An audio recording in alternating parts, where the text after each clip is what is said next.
Ladies and gentlemen, I'm Tommy G, and today we get an inside look into the GDs.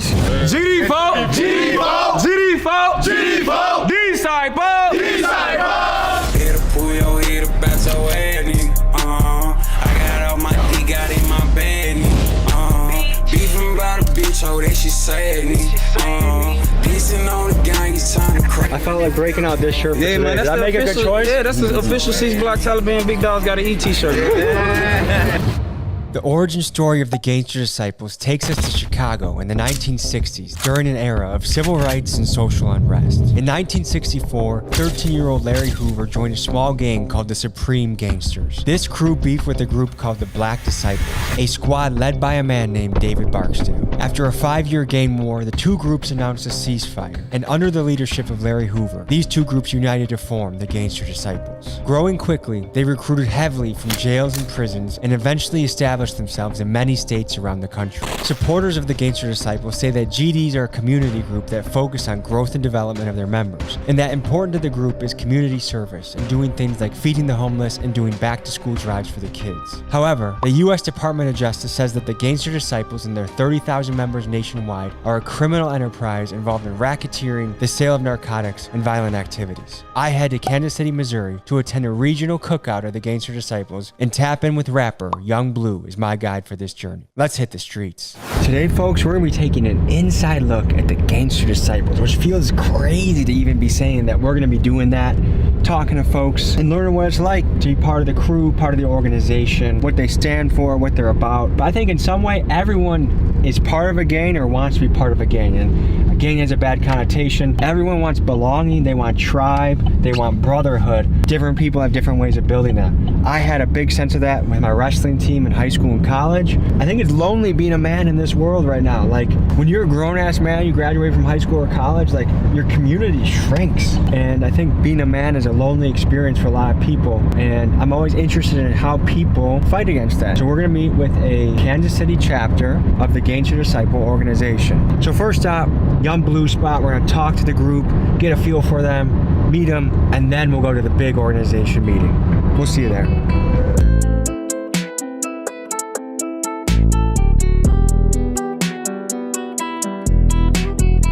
Folks, we are at an undisclosed location in Kansas City, Missouri. And fellas, what are we doing today? Man, we taking them behind the scenes, man. We with the Gangster Disciples today, man. Growth and Development Fracture, Kansas City, 6 Block Taliban with the guys to this barbecue, man. Y'all finna see what it's like behind the scenes. So we're invited to the barbecue? Yeah, man, you invited to the barbecue. Yes. Okay, so fellas, what is happening today? Like, we have people around the country coming in, around the region, Man, like, what's going on? We got a couple of different cities within Missouri coming. So we got St. Louis, we got a couple of our guys from Springfield, a couple of our little brothers from Warrensburg, Missouri. Got some guys from Charleston, you know what I'm saying? They coming out today, fellowship and politic and kicking. You did? Okay, and you guys are about to go to a meeting that we're not allowed to attend? Yes, most definitely.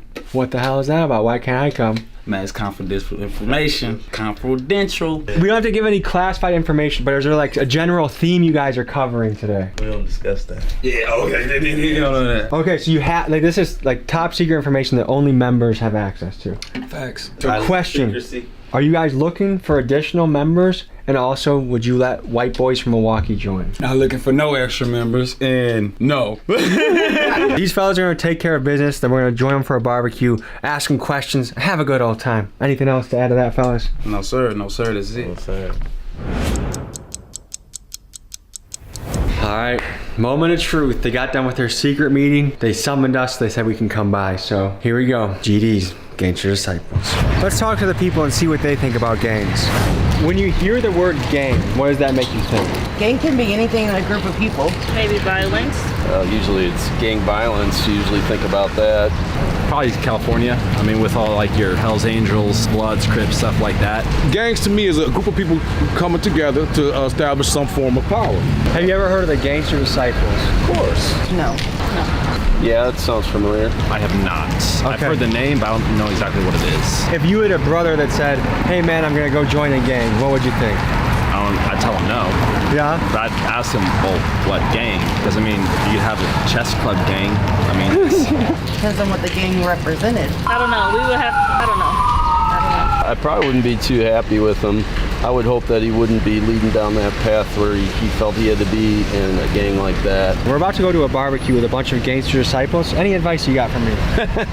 I don't know. You know, good luck to you. Take care. Be careful, show them respect, and you should be fine. Be respectful. How do you think my outfit is? Respectful. You look comfortable. Y'all brothers enjoy y'all day. We're debuting a beautiful shirt today. Big Dogs Gotta Eat. It was designed by a man that's been featured in Vogue, collaborated with Levi's. Like, I'm pulling out all the stops to give you guys good shit. So if you want to join my gang, Big Dogs Gotta Eat, TommyGMiggy.com. I'll see you guys there. We got blue, we got black.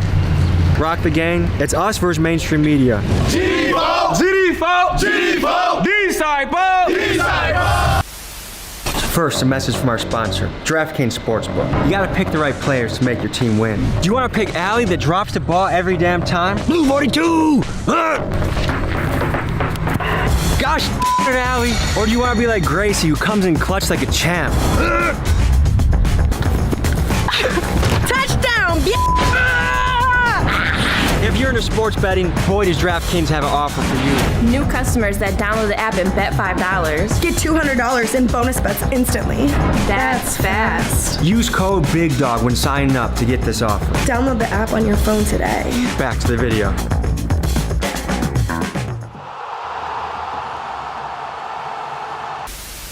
Where are we right now? We in Swope, man. We in Kansas City, Missouri, man. Posted at Swope Park, man, with the guys, man. Y'all know what's going on. And what's happening here? We got barbecue, we got a cookout. Yeah, we got a family cookout with the guys, you know what I'm saying? The membership, we just here politicking, fellowshipping, you know what I'm saying? Building camaraderie with the guys. What made you join this organization? I wanted to be a part of something that was going to be productive. I started this organization when I was a young man, and I saw the guys getting together with the younger people, really keep them out of trouble, protect them from the streets, drug, crime, stuff like that. I've been in this organization since I've been like 15. I'm 46 years old. And what are the biggest benefits you've gotten from being in the GDs? It taught me how to be a man. Yeah. It taught me how to raise my family. Principles that we stand on that conducive to the celebration of any man, any neighborhood, any organization. Matter of fact, I got 2 of my sons here with me today. They are part of this organization. And as a father, I wouldn't put them in nothing that would be harmful to them. So what does it mean to be a man? I feel like there's questions. People don't even know what women are anymore. You know what I mean? Like we're having interesting conversations as a society, but what does it mean to be a man? Man, standing on your beliefs, you know what I'm saying? Standing on what you believe and standing firm on it, you know what I'm saying? Not letting anybody change your mind, you dig? About how you feel, about what you feel about. What made you motivated or interested to join this organization? Joined it when I was 12 years old. You know, like brother said, you know, it's a lifestyle. It's how we move, it's how we walk, it's how we talk, it's how we conduct ourselves. So I'm curious about the symbols. What does this mean? Man, that's the Star of David, man. You know what I'm saying? That means love, life, loyalty, knowledge, wisdom, and understanding. Is that a Jewish thing? Man, it's a GD thing. GD thing? Yeah. Okay. But do Jewish folks also wear the same star? Yeah, most definitely. So we talked to a couple of people, like citizens, and I asked them, what do you think about the word gang or organization? And a lot of people had a bad connotation to that. Why do you think that is? Because, man, when you say gang, that's something treacherous. You dig what I'm saying? That's why when you ask us, oh, what are you? Are you in the gang? Nah, we correct you with the organization. You know what I'm saying? It sounds more friendly, too. You dig on the drive here, what I was thinking about is you could argue that McDonald's is a hamburger cartel. You know, Make America Fat. You could say that Big Pharma is a drug gang organization. You guys agree with those thoughts? Okay, so I guess it's all just how you think about it. It depends on the point of view of how you coming with it, you feel me? That's what it is. And gangs hurt maliciously. We don't do that. Yeah, and then like, another thing, what you do as an individual reflect on the whole organization. So we hold you accountable for that, like, the most.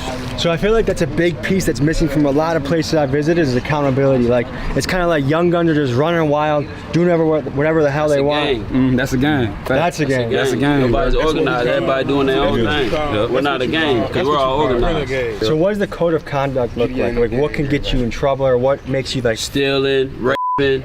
We don't do none of that. And then you want me to teach you one thing while you out here? Let's do it. If what you notice about everybody's shoes out here? Ain't nobody wearing Crocs. Well, can't do that. What? Did I just violate the code? Yeah, you breaching security right now.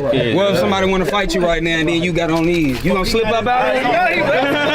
Hey, he got him in sport mode for y'all got to get the ball right now. Can we make make an exception if it's in sports mode? If it's in sports mode, you might get away. Depending on what my brother say. You know what I'm saying? My brother don't be tolerating the breaching of security. You dig? Okay, so I made my first violation. Am I kicked out? Do I have to go home? Or I gotta take these mouth shots real quick, folks. So that's another thing is I've heard like a lot of negativity about like 9-to-5 jobs. Like a lot of people hate on that shit. What do you think about that? Look, let me tell you something. I'm gonna tell you some real stuff, bro. I'm gonna keep it 100. I used to be like that. I used to be thinking, oh, the lame niggas is the one with 9-to-5s until I went to prison, bro. I did 10 years, bro, wasting my time. Didn't see my daughter, none of that. No, I was the lame, bro, because I'm just sitting here with my daughter getting raised outside by somebody else, bro.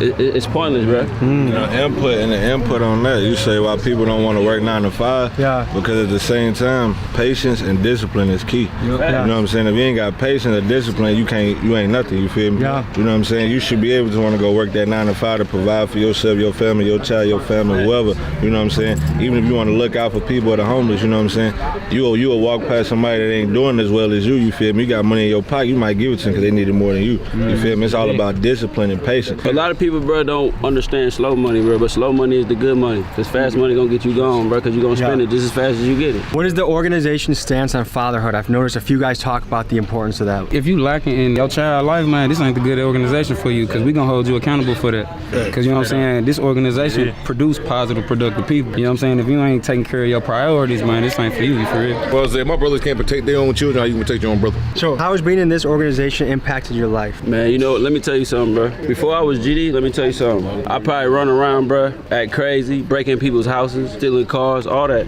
But let me tell you something, bro. My dad, he's not GD. He's not. He's Crip. It's a difference, bro. Let me tell you something. GD show you how to be a man, bro. It show you how to, you got to stand on principles and laws. Because a lot of people, bro, that's why they don't want to be GD. That's why they want to be in other games, because you can't stand on law, bro. You can't, because at the end of the day, if I'm trying, you got something nice on, I'm trying to take it off you, bro. Well, I can go do the same thing you doing right now. I ain't got to rob you for that. But they going to make sure I don't rob you for that. Because they going to stand on my line. Like, hey, bro, you know you ain't supposed to be out here. Yeah, holler at us real quick, bro. Does anyone here have bars they got to spit, or they? Yeah, come on, get him. Go on and spit some shit. I came a long way from shaving rocks and pushing corners. Ain't no bars in a minute. They say my rhymes was over. Ain't no stopping me. Nigga being patient just made them potent. Had to cater to my family, but I think I cooked that over. Had to work up on myself to get my demons back in order. Kept my dreams for little things. Reality was getting harder. For bagging checks, we worked to death. Trying to feed our sons and daughters, and it's an honor on the boss to be a motherfucking father. If I die, I'll be a stain up on that block. It's getting harder. Let's go. Hey!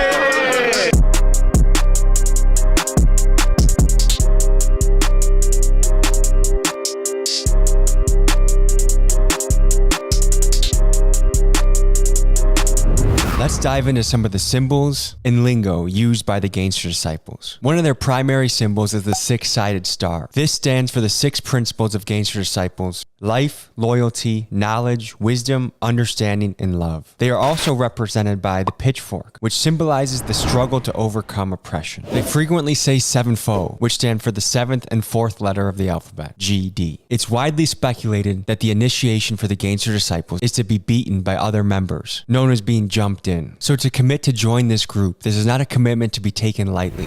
What are some misconceptions someone might have about GDs? That every GD that rap is a GD. You already know. Yeah, just misrepresenting this thing for real. You got everybody screaming GD this, GD that, and the people that saying GD this, GD that.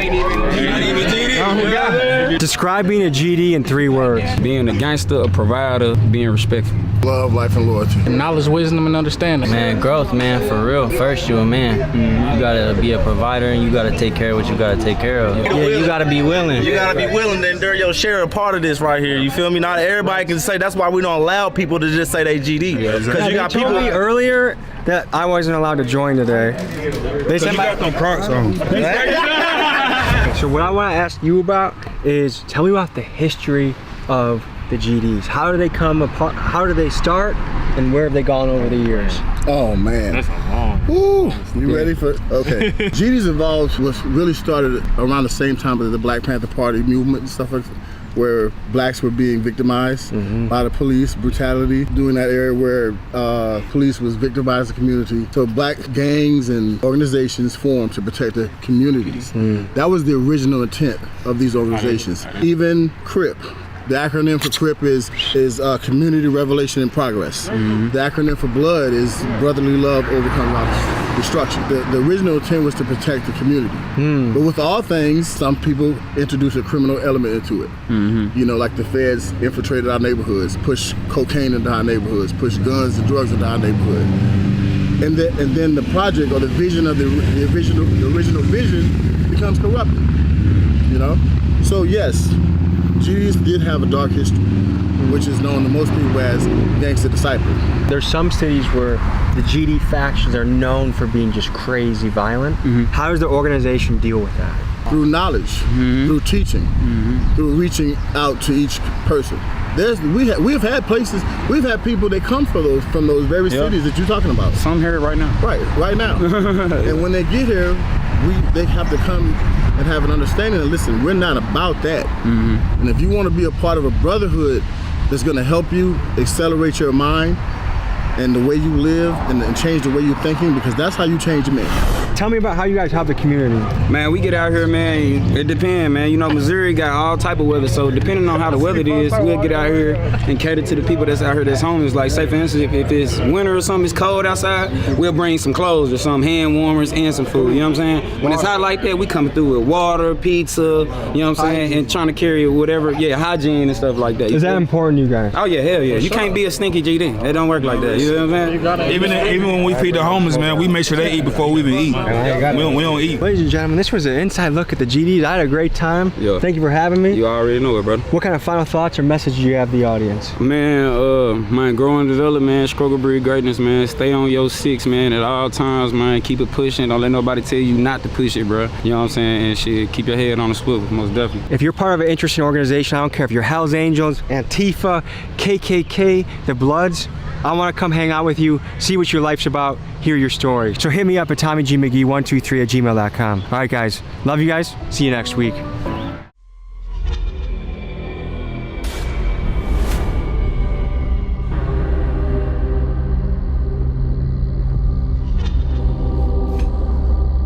In southwest Memphis, where police say 2 people have been shot and killed. It's been a violent 5 days in Shelby County, as we've sadly told you about at least 8 homicides happening since Saturday. 3 people were shot in the parking lot of a strip mall off Mill Branch in Whitehaven. September 2nd, police say Bonds lured the White Station graduate using a social media app by pretending to be a girl. Once he was there, investigators say Bonds robbed and murdered the former Spartans lineman. What are we doing? This should shake our entire community to its core. You know how to fight? You want to fight one of them?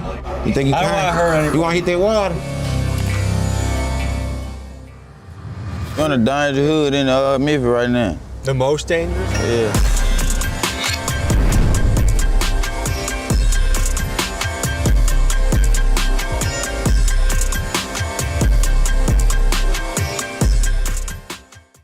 Every year we take the treacherous journey to document the most dangerous city in America. This year, Memphis, Tennessee holds the title as the most unsafe place in the country. It's a place where some people act like they are Grand Theft Auto characters, and perhaps no story better highlights the violence of Memphis than that of Ezekiel Kelly, the 17-year-old kid who went live on Facebook and proceeded to record himself on a shooting rampage. Reign of Terror started at 12:33 a.m. on September 7, 2022. Police say Kelly shot and killed 62-year-old Richard Clark. 1 minute later, Kelly is accused of shooting 44-year-old Lakeisha McGlathan while her father changed a flat tire. 1 hour and 40 minutes later, at 5:50 p.m., police say Kelly was live on Facebook as he shot Rudy Berger. The district attorney's office has Kelly's own mother call police to alert them of the alarming live stream. According to some estimates, your chance of being a victim of violent crime in Memphis is 1 in 41, which to me sounds insanely high. And if you look at the numbers, ever since the events of COVID and George Floyd, Memphis has essentially gone crazy, doubling the murder rate if you compare the era of the 2010s to the 2020s. Today, we take you through the wild streets of Memphis so you can see for yourself what it's like in America's murder capital. This is a real and raw look at the city of Memphis. Let's get to it.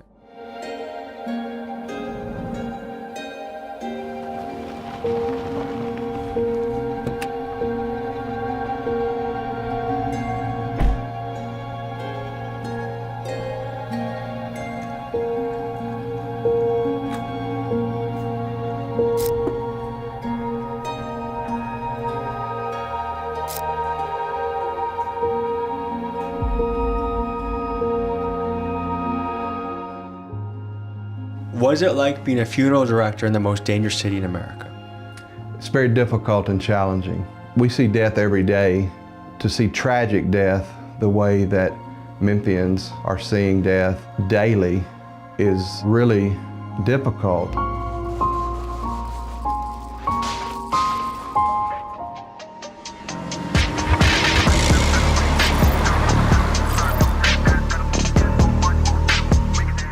Memphis has a really encompassing camera system. Everywhere you go, you see these blue cameras. We're gonna have to ask Jizzle about these, what he knows about them. We just saw on Reddit that one of the Fast Cash guys was killed. I don't know how many people are in the squad, if they even know each other, and what that guy was even doing to get killed. But it's definitely concerning. Jizzle, that's us in the Chevy. You see us? Let's come out there. Hey, Huncho. We just... What? Yo, what's up? You want me to pull up? Why does it feel like every car is about to kill us? I don't know. Did you see him with a drum with a switch? This guy? Yeah. Is he pointing with this gun where to go? Yeah. I'm not pulling into that f***ing house. I'm not pulling into that f***ing house. This is good. What's up, brother? How you doing? I'm Tommy. Jizzle. Nice to meet you. No, what's good? We were here to meet Fast Cash Jizzle. He's a talented gangster rapper that sounds like this. If you run this switch, gon' trip you up. That's what got Ricky killed.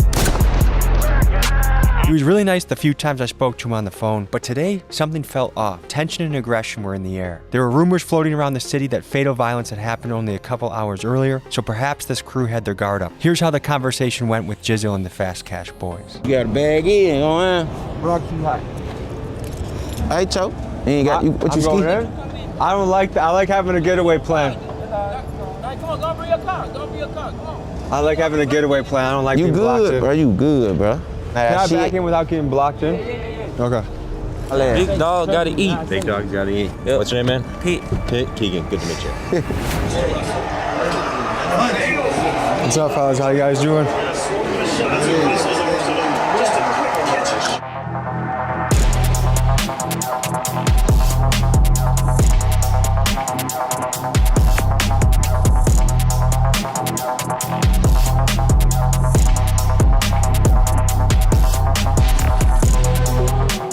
Memphis seems like a treacherous place.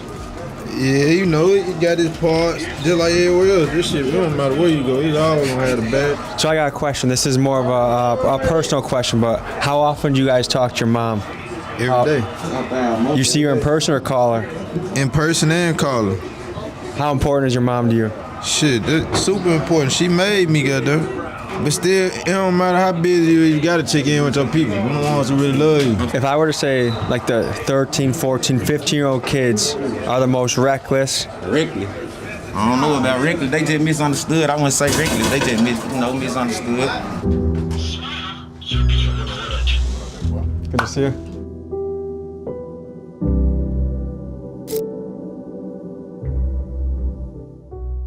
You a Marine? I am, yeah.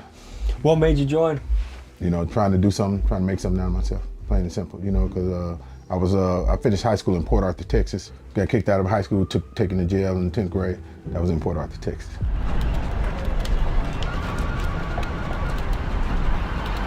So you are the district attorney. Yes. In the most dangerous city in America.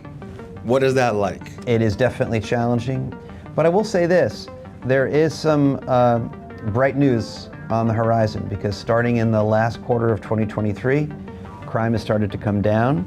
Still unacceptably high, but at least the trend lines are in the right direction. They'll rap about, like, I was terrorized in the city. And they're like, it's not a shameful statement, it's like almost a proud statement. I've never seen a child come into this world that wasn't acting like a child, like a baby. But I've never seen one come into this world that wanted to be a shooter. But somewhere in that space between that baby entering this world and coming into their teenage years or later, the norm, what is normal, shifted. Yes. Their norm shifted. That's what happened with me. A lot of them talk about it's the parents. right? And they will say, we need to do a better job of parenting, and they say we need to teach our kids personal responsibility and personal ethics, and that's a big part of it. So one trend is that people seem to not want to knuckle up anymore. We use our hand, man. We like to use our hand. I think that's a better way to do it. We good with our hand. Yeah. You know how to fight? You want to fight one of them? You think you can? I don't want to hurt anybody. You want to hit that water? I've done a cage fight before. Hit that water, man. Go on, hit that water. Go on. You want to get in there? The wall always wins. The water. You finna hit that water. He said he hit the cage. From an outsider, like if I tell somebody I'm going to Memphis, they feel like I'm just gonna automatically die. Damn. I'm not kidding you. But do you guys feel like it's risky? Like do you feel like you have to roll around a certain way? We were born here, so this shit just feel like waking up, putting our pants on. You straight, you stamp, it land. Murder 8 God, man, land. That's how we get down in the Murder 8 in Memphis. Man, you know what's going on, man. They call us the Murder 8. Tap in. I'm the Murder 8 God. You're Murder 8 boy, man. You know what's going on. Motion, no commotion, man. Motion boy. What the fuck, dude? How many dudes are in that house? Dude, there were like 40 dudes there. Yeah, our first taste in Memphis is kind of what I expected. There's a lot of people, I guess I can't say too much, but a lot of people doing sketchy things in the background. I wasn't sure what Jizzle and his crew were going through that night, but I have to say it was a bit stressful at the house. Every car that passed felt like a drive-by shooting was about to happen. But I was only there very briefly. The people that live there every single day, the reality is they have a lot of stress on their shoulders, and it's no surprise that Memphis is ranked as one of the most stressful places in the country. How do you walk the line between not contributing towards mass incarceration, but then also getting certified threats off the street? Nationally, and in Tennessee, and in Shelby County, for the last several decades, we had gone on a mass incarceration binge. What I want to do is refocus on the violent crime and the repeat offenders, but we've got to temper it. We've got to do both stick and carrot, right? So on the carrot side, another initiative that we started that I'm really excited about is something we're calling meaningful supervision. We are folding in rehabilitative interventions into our plea deals. Someone may get probation, but it's not going to be just probation. It's going to be get your GED, or substance abuse counseling, or mental health treatment if that's indicated, or at least job training, job placement, maintain gainful employment for a certain period of time, that kind of thing. And the quicker they do those things, the more open we will be to a motion to reduce their level of supervision or to end their probation. All right, folks, day 2 in Memphis. We have the proper lunch here, the glizzies. Keegan already had one. Yeah. How is it? It was pretty good. Yes, last night was sketchy, but we're excited for some new opportunity here. We're showing up to a guy named Big Scat, who has movement in the area. Apparently he brings a lot of people out when he shoots his music videos, which is what we're gonna go see. He said, pull up, let's eat, and let's go. What can you tell us about Memphis? In this area, it's real friendly, you know. Southern hospitality? Yep, Southern hospitality. Some queens are in the area, I can tell. Period. Some people say this is the most dangerous city in America. No, it's what you make of it in what area. But you still have to be careful. Any regardless. area, wherever area you have to be careful. Any other final thoughts? No, just be safe. Man, they cool people. You know what I'm saying? Shows a lot of love. Now I can honestly say I love the Tennessee Southern hospitality. People here, for the most part, have been very nice, welcoming us in, and it's like a nice, charming feel Tennessee has. So I like it. Let's head to the block and meet Big Scat. What's up, fellas? How you guys doing? Tommy. What's going on? I'm scared. Nice to meet you. What do we got going on today?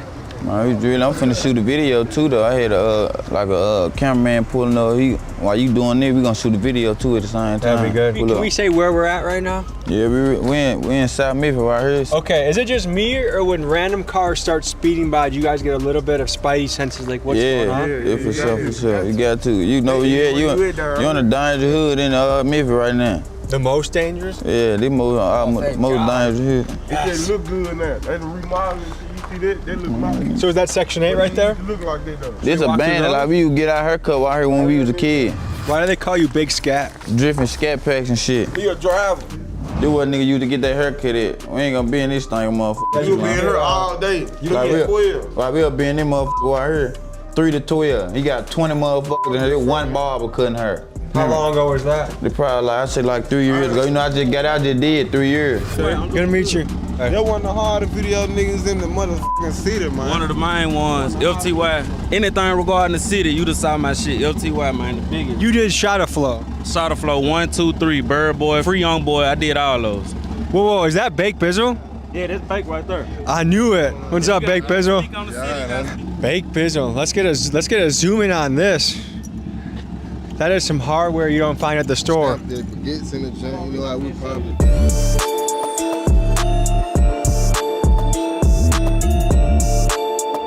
I heard on Sunday they had church in this joint. I heard this joint we come hoop it. We be chilling up in this joint. I heard. So I was in the feds. You were in prison for 3 years? Yeah, 3 years. I was in the feds. I just got out though. Can't even go out of town right now until I got to do a show or a feature or something. No, Pooh Shiesty, man. My blood cousin. Man, waiting on to walk out the door. Pooh Shiesty is your blood cousin? Yeah, my blood cousin. Okay. How long is he going away for? Yeah, he had a little sin. He finna come out next year. It's over with though. So you see guys in the game, let's just say Dirk as an example, guys that have made it wildly successful in rap but still can't get out of the street. They still have those ties that can put them away. What do you think about that? Yeah, see, that was hard. See, I see what's up with Lil Durk, you hear me? His friend wearing a wire. This crazy shit you do, you gotta watch these niggas though. With so much snitching happening in the rap world right now, I wanted to learn more about confidential informants and the incentives they have to snitch. So I spoke to Brian Owens, a guy who Memphis PD tried to turn into an informant, but he stood on business. Here's what he had to say. What do you think about the practice of turning people into confidential informants? Oh, I hate it. So to become a confidential informant, you either get arrested and they get a charge, they get a minor charge. So my confidential informant got caught with a needle, and then she flipped on me and made me look like a dope dealer. And that's how she had to get at least 3 people like me for her charges to get thrown out. The other way is here in Memphis, you sit there and you watch people and you actually get paid out. So the way you get paid out is every time the place gets raided, there's so much drugs that are found, right? So you get a cut, a percentage of whatever the drugs are worth. If there's vehicles that are confiscated, you get a percentage of the vehicles. Guns that are confiscated, you get a percentage of that. But what you really get paid out is if they find cash. That's where your highest percentage of payout is. People are trying to survive however they can survive. And surviving means not doing jail time, like, I understand, I get it. What's the advantage of being a confidential informant? How much time is typically reduced from their sentence? The cases are thrown out. So it is a get out of jail free card. It's a get out of jail free card. You know they call me Big Scat, man. We still spin our block. Shit don't stop. Carla Bragg got shot. Brrr. No, them sweets go fast. You gotta say it for me. The brrr. I can't make a switch noise. I haven't really practiced. You gotta say. Yeah, you see how fast it is? That's fast. Yeah, how fast you get hit up. Is that free nuke? Yeah, man, free nuke, man. Free nuke Bizzle, man. Like nuke as a nuclear bomb? Yeah, like nuke, yeah. Like he's gonna nuke your spot? Yeah, he gonna nuke your shit. I'm gonna nuke your shit too about it. Freedom members, the fans, trade.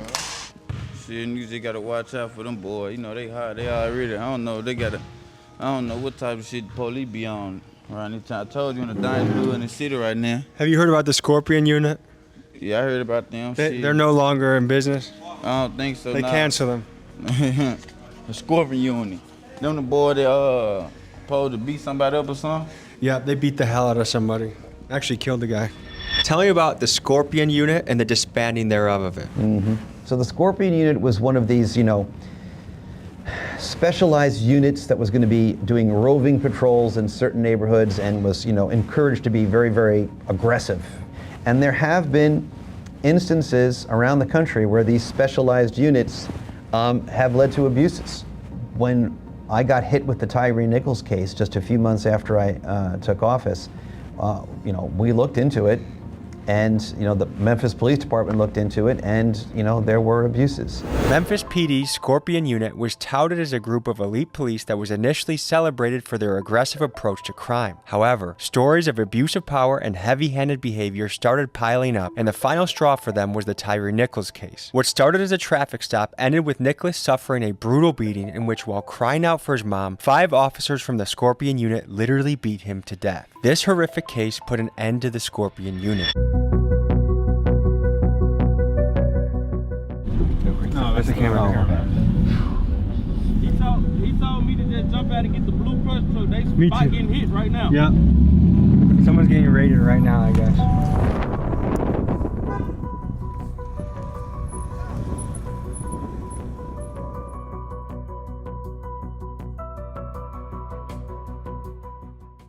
You the film? We're news. Shooting a music video and something like that? No, we're news.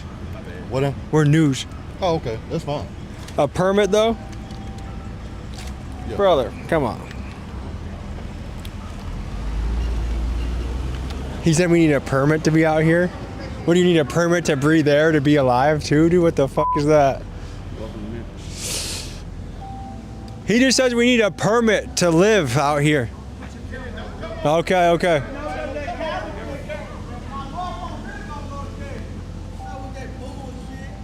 Alrighty then. We shooting a video for scat. We shooting it for scat. Y'all sleep. Why are people so aggressive in Memphis, dude? I don't know, these folk crazy as hell, but they ass sleep. The police were aggressive, the citizens were aggressive. Everyone's a little uptight, huh?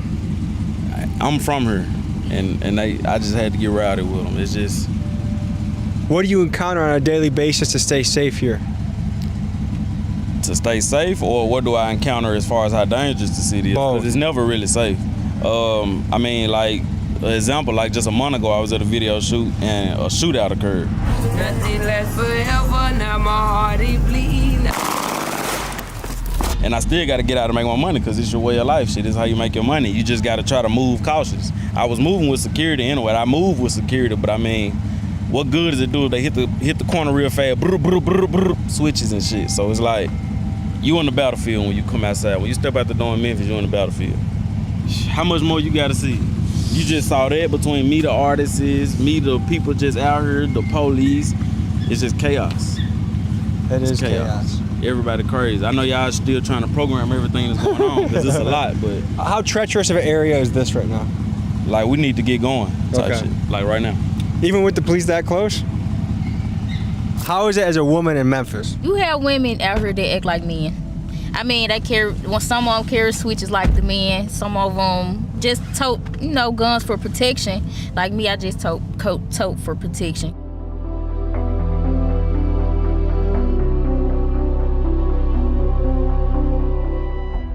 People think, oh, if the city's really dangerous, that violence just happens to you.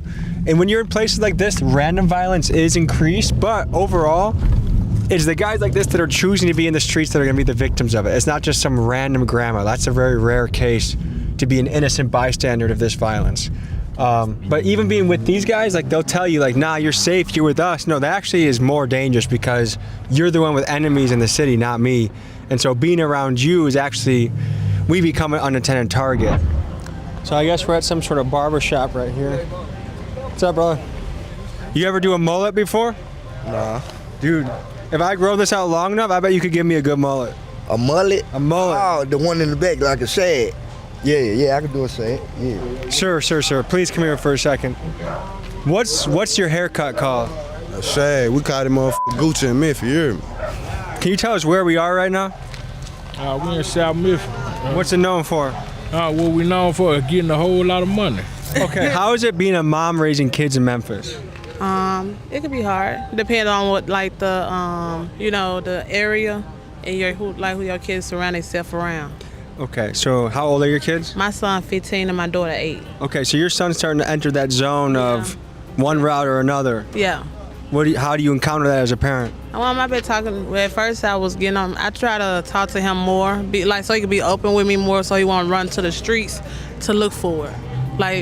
Be at home with it, because it can't get wild. We have to ask ourselves why Memphis has become so dangerous. Here are a few of the top theories. First, Memphis ranks number 2 in the nation for poverty, and it usually follows that poverty and violence go hand in hand. Next, law enforcement has gotten weaker here. In 2011, Memphis PD had nearly 2,500 officers report for duty, while in 2022, they had just about 1,900. Recruiting struggles is a troubling trend that is reflected across the country in what some are calling the George Floyd effect. And finally, 63% of Memphis households are single-parent homes. The numbers show that a boy growing up in a single-parent household is many times more likely to engage in criminal behavior and go to prison. All of these factors make a perfect storm for a dangerous and violent city. Well, it seems like right now, culturally, for a young man in an area like this, like everything is glorified. To do all that crazy shit is glorified. It really is, but that's why I'm trying to get, somewhere better.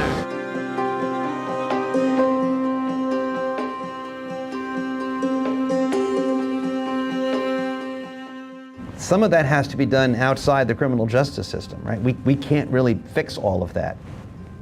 So, well, to give you an example, we're working with the school system to address chronic truancy. Chronic absenteeism is a real problem. And if the kids aren't in school, they're going to get into trouble.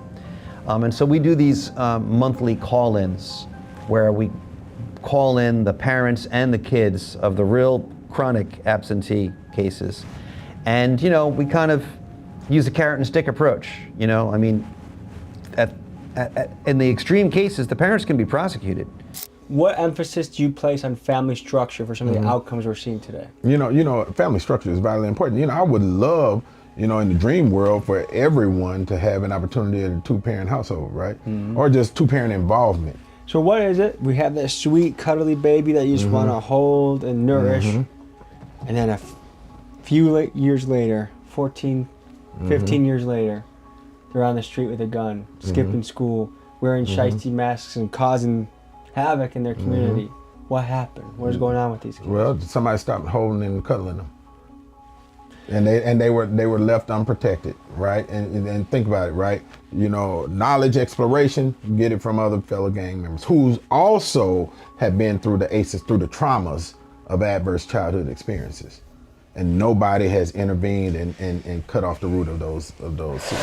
How do you feel just as a person being alive right now? And I feel great being alive. I've been through so much, you hear me? When I just got out of jail, I changed the whole lot. Before I went to jail, I was really a beast. I was terrorizing a lot of, But now, I'm calm down on the murder shit, trying to get rid of take care of my family, my homeboy. So you were on demon time before? Yeah, I was on demon time for sure.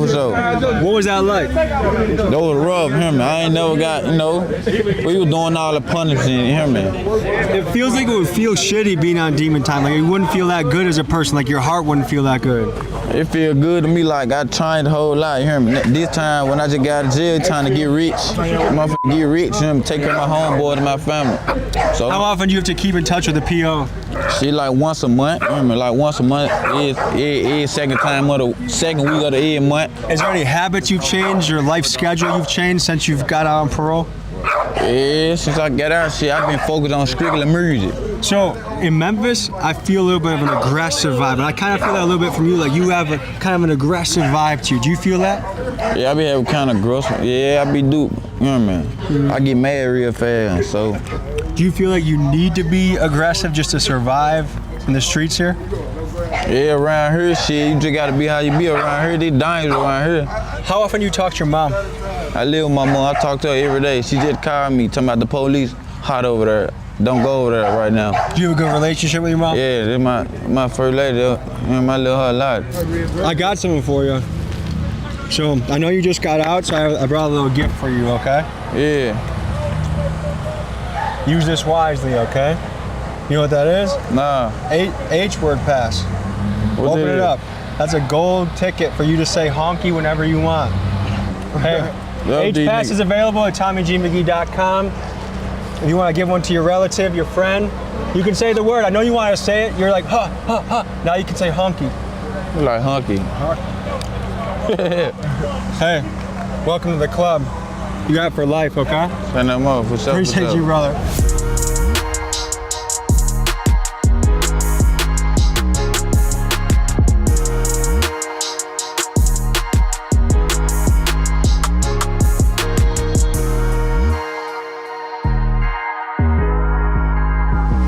So folks, this was a look into the most dangerous city in America, Memphis, Tennessee.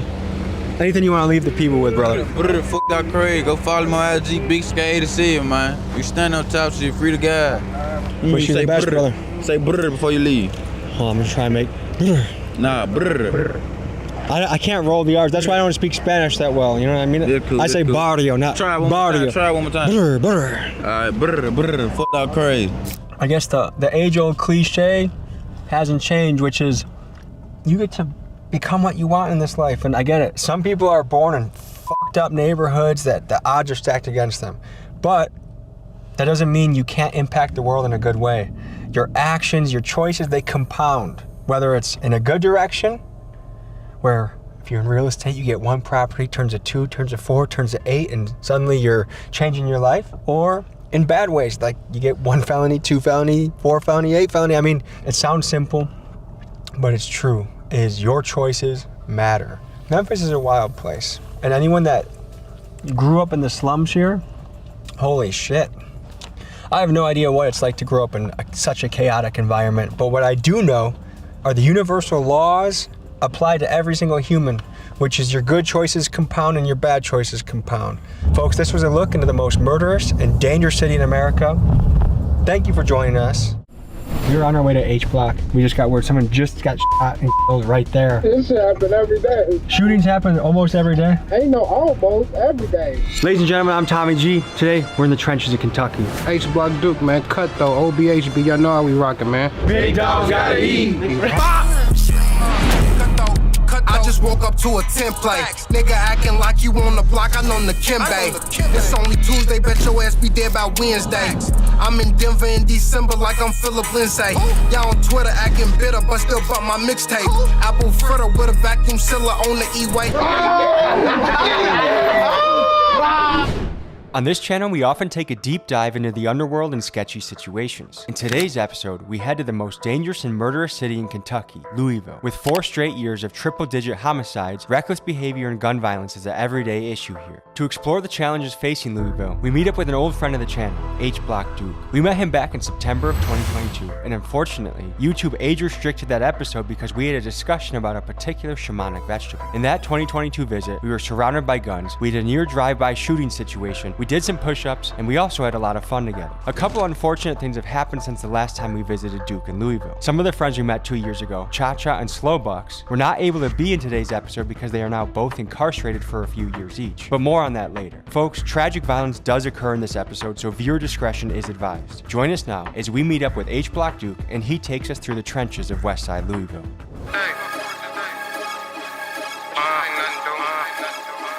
Like to talk unless I got the meds in me. It's gonna be a white chalk until the fucking feds get me. We're back in the beautiful city of Louisville, Kentucky. We're gonna go through the absolute trenches here. This is a city that's seen a big increase in gun violence, and we're meeting up with a friend we met 2 years ago, H Block Duke. This is H Block Duke. We're making it happen. What up, big dog? We live right here in the studio. It's the best studio in the city. I'm gonna bring my guy to nothing but the best, top dollar. Last time we met up with H Block Duke, our video got age restricted because we talk about magic vegetables, shall we just say. But we're gonna do this again. We're gonna see what we've learned in the last 2 years, how life has changed. But without further ado, folks, H Block Duke. What's up? How you doing? How you doing, man? You know we back on Louisville, Kentucky. H Block, man. Y'all know how we do. Is this H Block right now? Nah, it's Boystown Road. See, this is a good part of Louisville. You can come in like, you know, politic. It's a lot of restaurants, bars. This is like the part of the city where you can come have a good time. Don't really have to worry about too much. Is this where you take your lady on a date? Yeah, I take my lady on a date. You got a girlfriend? Yeah, I got a girlfriend. Yeah? How long you been dating her? Since like 3rd grade, like that long. So you know it's been a rough experience. You know it's been a lot of ups and downs. You gonna pop the question or what? Gotta get myself together. Yeah. It ain't her, it's me. And this is my guy right here. What's State up, brother? Hall. What's up, man? What's up? Nicest cameraman in the city. Do you ever get scared filming a music video? In the beginning, when I first started doing it, yeah, a little bit, but you kind of adapt to it. Have you ever had to sprint during a music video shoot? Yeah, a couple months ago. What happened? Let's say some bullets were fired. The only reason I knew they was being fired at us is because there was like this metal container behind us, but we was in a pitch black abandoned building, and I heard the bullets hitting the wall behind me. Do you think it was targeted at the rapper doing the video, or was it a random shooting? I think it was targeted. That's frightening. Yeah. But has he ever had that with me?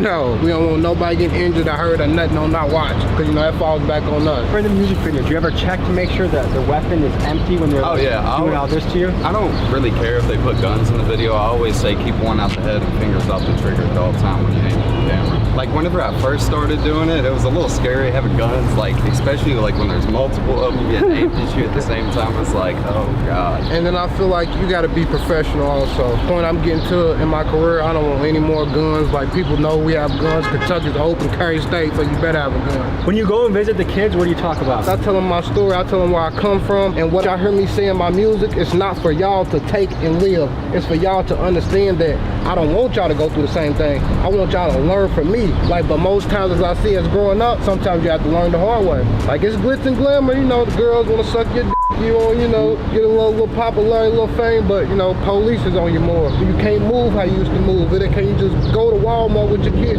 It's just different. That's gotta be stressful. Yeah. When I go to these schools and I talk at these schools, most songs they know is the most disrespectful songs. And I know I make way better music than that. So I think that's a good point though, because it seems like right now in rap, it seems like the best way to blow up is the more violent you are, the more crazy you are, the more airplay the song's gonna get. Do you ever struggle with that? Because it's like, I wanna blow up, but also I wanna have a good message for the kids? That's the main struggle. Reality with entertainment. It's consequences for this stuff that people's portraying to be at reality. All this beef and all this drilling, all this sliding, like somebody has to pay for this. And then I got guys that I'm not willing to sacrifice. I don't have pawns on my team. Like everybody, I want to be big, better. So I may need them one day. I don't want to just be the person everyone has to go to. So as a leader, you feel like it's your responsibility to protect your team and not put them in bad positions? Yeah. You took us to a place. Where are we right now? Man, we at Next Level, man. One of the hardest shops in the city. Come on, come tap in. Back on that.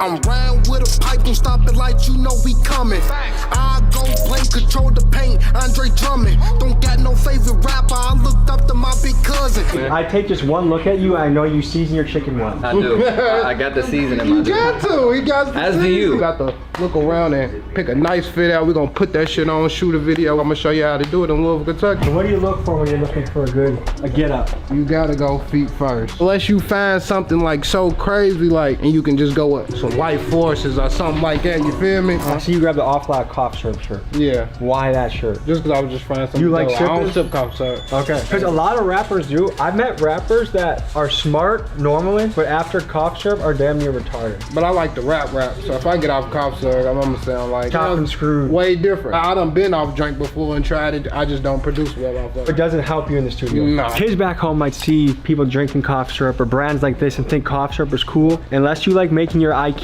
half of what it is, I'd recommend not to use it. This is next level shit. So to me, spending money is difficult. I'm a frugal person by nature, so like especially when I see like a $140 t-shirt, I'm like, oh my God, like this isn't gonna be good. Like I almost have to leave the store, you know what I mean? Is it hard for you to spend money on stuff like this? Nah, cause I'm spending it on my craft. This is for my look, this is my costume. Say if you was an actor and you needed a Batman costume, $300. Good job. Investment at the end of the day. True, because rappers do have to uphold a certain image. Like, do you think a rapper can blow up nowadays with Walmart fit? It depends on what you're talking about. Have you ever done a real job? Yeah. What was your job? I did construction, like, you know, like Dick's, somebody ordered a basketball rim from Dick's. Like, we'll come dig a hole, pour the concrete, you know, set the anchor, let it cure for two days, then come and put the basketball rim up. Whatever really I can do, I'ma do it. Like, I ain't no type of person that's just gonna be broke. Like, I know a lot of people nowadays don't wanna make no money. Like, if your pockets is flat, empty, bro, get a job. People get like too proud to do certain shit. Like, I made my first amount of dough doing lawn mowing. I would go door to door, knock on my neighbor's doors, mow the lawn, weed whack. Hopped in with my boy Sin. Gonna get this together. This is the Next Level shop. 1512 Bardstown Road. We're open 12 to 8 every day except Mondays. Y'all come check us out. If you bring your Switch here, you get 20% off.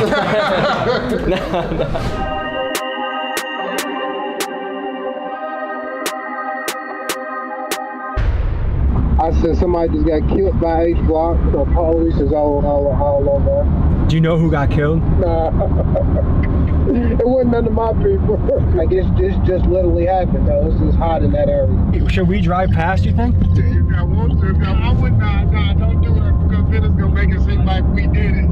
H-Block is a sketchy f***ing place, dude. We were 8 minutes from the notorious spot locals refer to as H-Block, a place that the last time we were there, guns were upped in a drive-by shooting scare when we learned that nearby, a young man had just been gunned down in broad daylight. The fact that someone was willing to both kill a teenager and do it across the street from an elementary school just as kids were getting out of school speaks to a sad combination of recklessness and disregard for life. Shantavion Bullitt was shot and killed on 28th Street and Garland Avenue around 4 p.m. This incident kept us from visiting H-Block, so we instead drove to O-Block to tap in with Duke's posse. Here's what happened. We were on our way to H-Block and we just got word someone just got shot and killed right there. One of the things we keep thinking about on this channel is what could be done in a city to reduce gun violence, because there are all these young men that die every single year that could have been a contributor, that could have been something, that could have been someone to the community could have been proud of. And we have men that are getting into these cycles, and the question is, how do you break a cycle? I think it starts with economics. I get really upset. I see the government, they send money overseas all the time. We just had a $90 billion bill go to different wars around the world. How much money would it take to put a manufacturing plant in Louisville, Owsley County, Kentucky, the poorest county in America? Because to me, once you give people solid economic ground, I think a lot of people gravitate towards that. We're 3 minutes from H Block. We're gonna make a quick stop and come right back to O Block. I can show y'all exactly where it's at. Just FaceTime me. Okay, sounds good. Some of the most dangerous places we've ever been are like the little pockets in a safe state. In South Dakota at Pine Ridge was super dangerous. In Des Moines, Iowa, that was super dangerous. Safe state, dangerous area. Last time we came here was scary, and now next time we come here, someone dies. This shit happen every day. Shootings happen almost every day? Ain't no almost every day. A shooting happens 2-3 times a day. A lot of murder.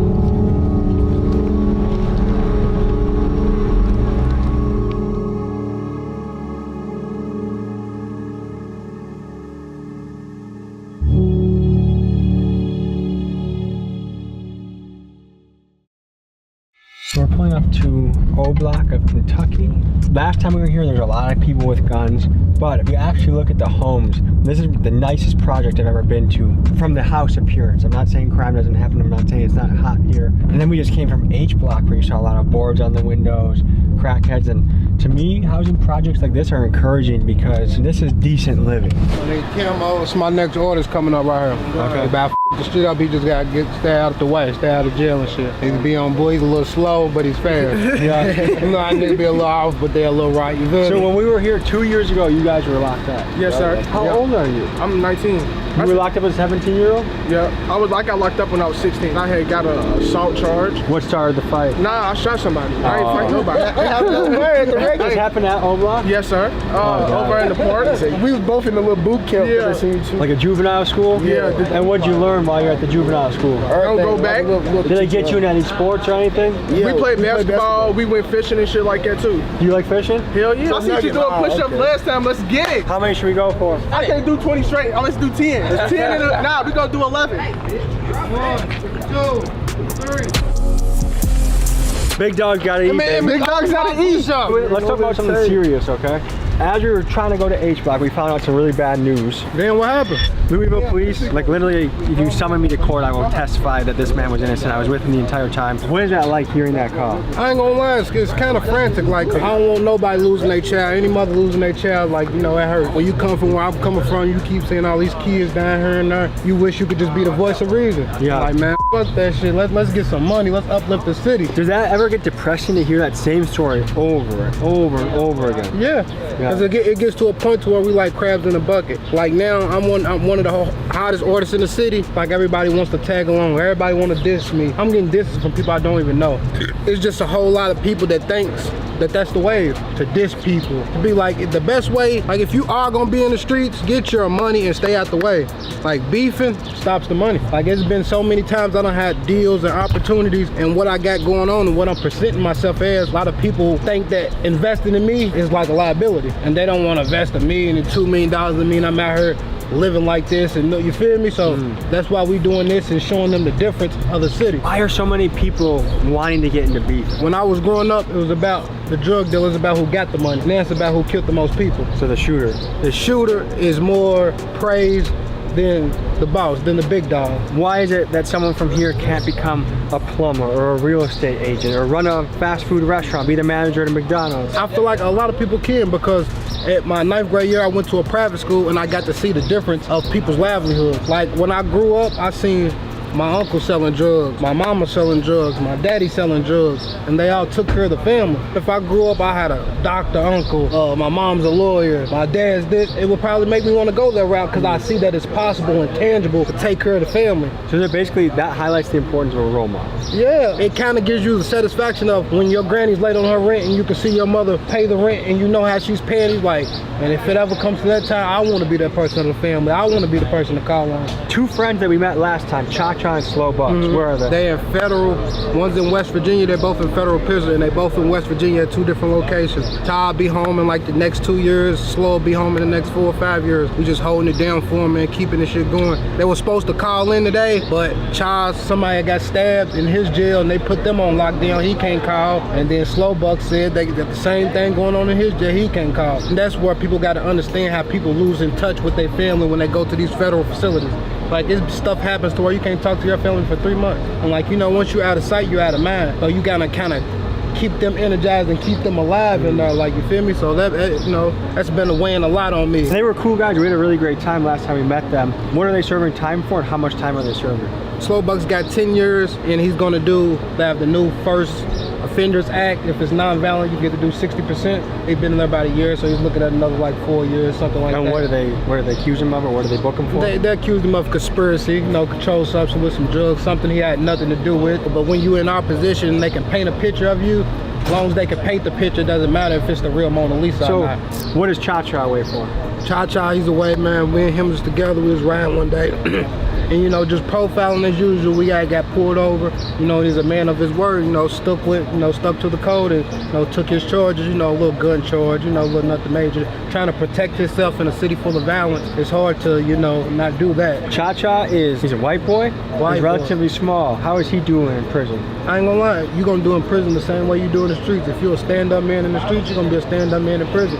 Remember last time we thought a drive-by was about to happen? People started clutching? Yeah. Remember that? Yeah. That was frightening. Yeah, I ain't gonna lie, it was a different time. Like, I've been more calm and things. They don't try to make You were more peace. heavy in the rap beefs at that time. Yeah, I'm trying more to make peace now, you know, like. You want to introduce us to some of the crew? Yep, I'm about to change in my fit, and then we'll be right back. Okay, cool. Chino Morton, it's our clothing brand. Is that a person, or is that just a cool sounding brand? Cool sounding brand. Okay. And then got in God we trust, you know, we always believe in God. You're a religious man? Yeah, got to. If you don't believe in God, you got some type of God. Your God, my God, whoever's God. As long as you believe in a higher power, you got to.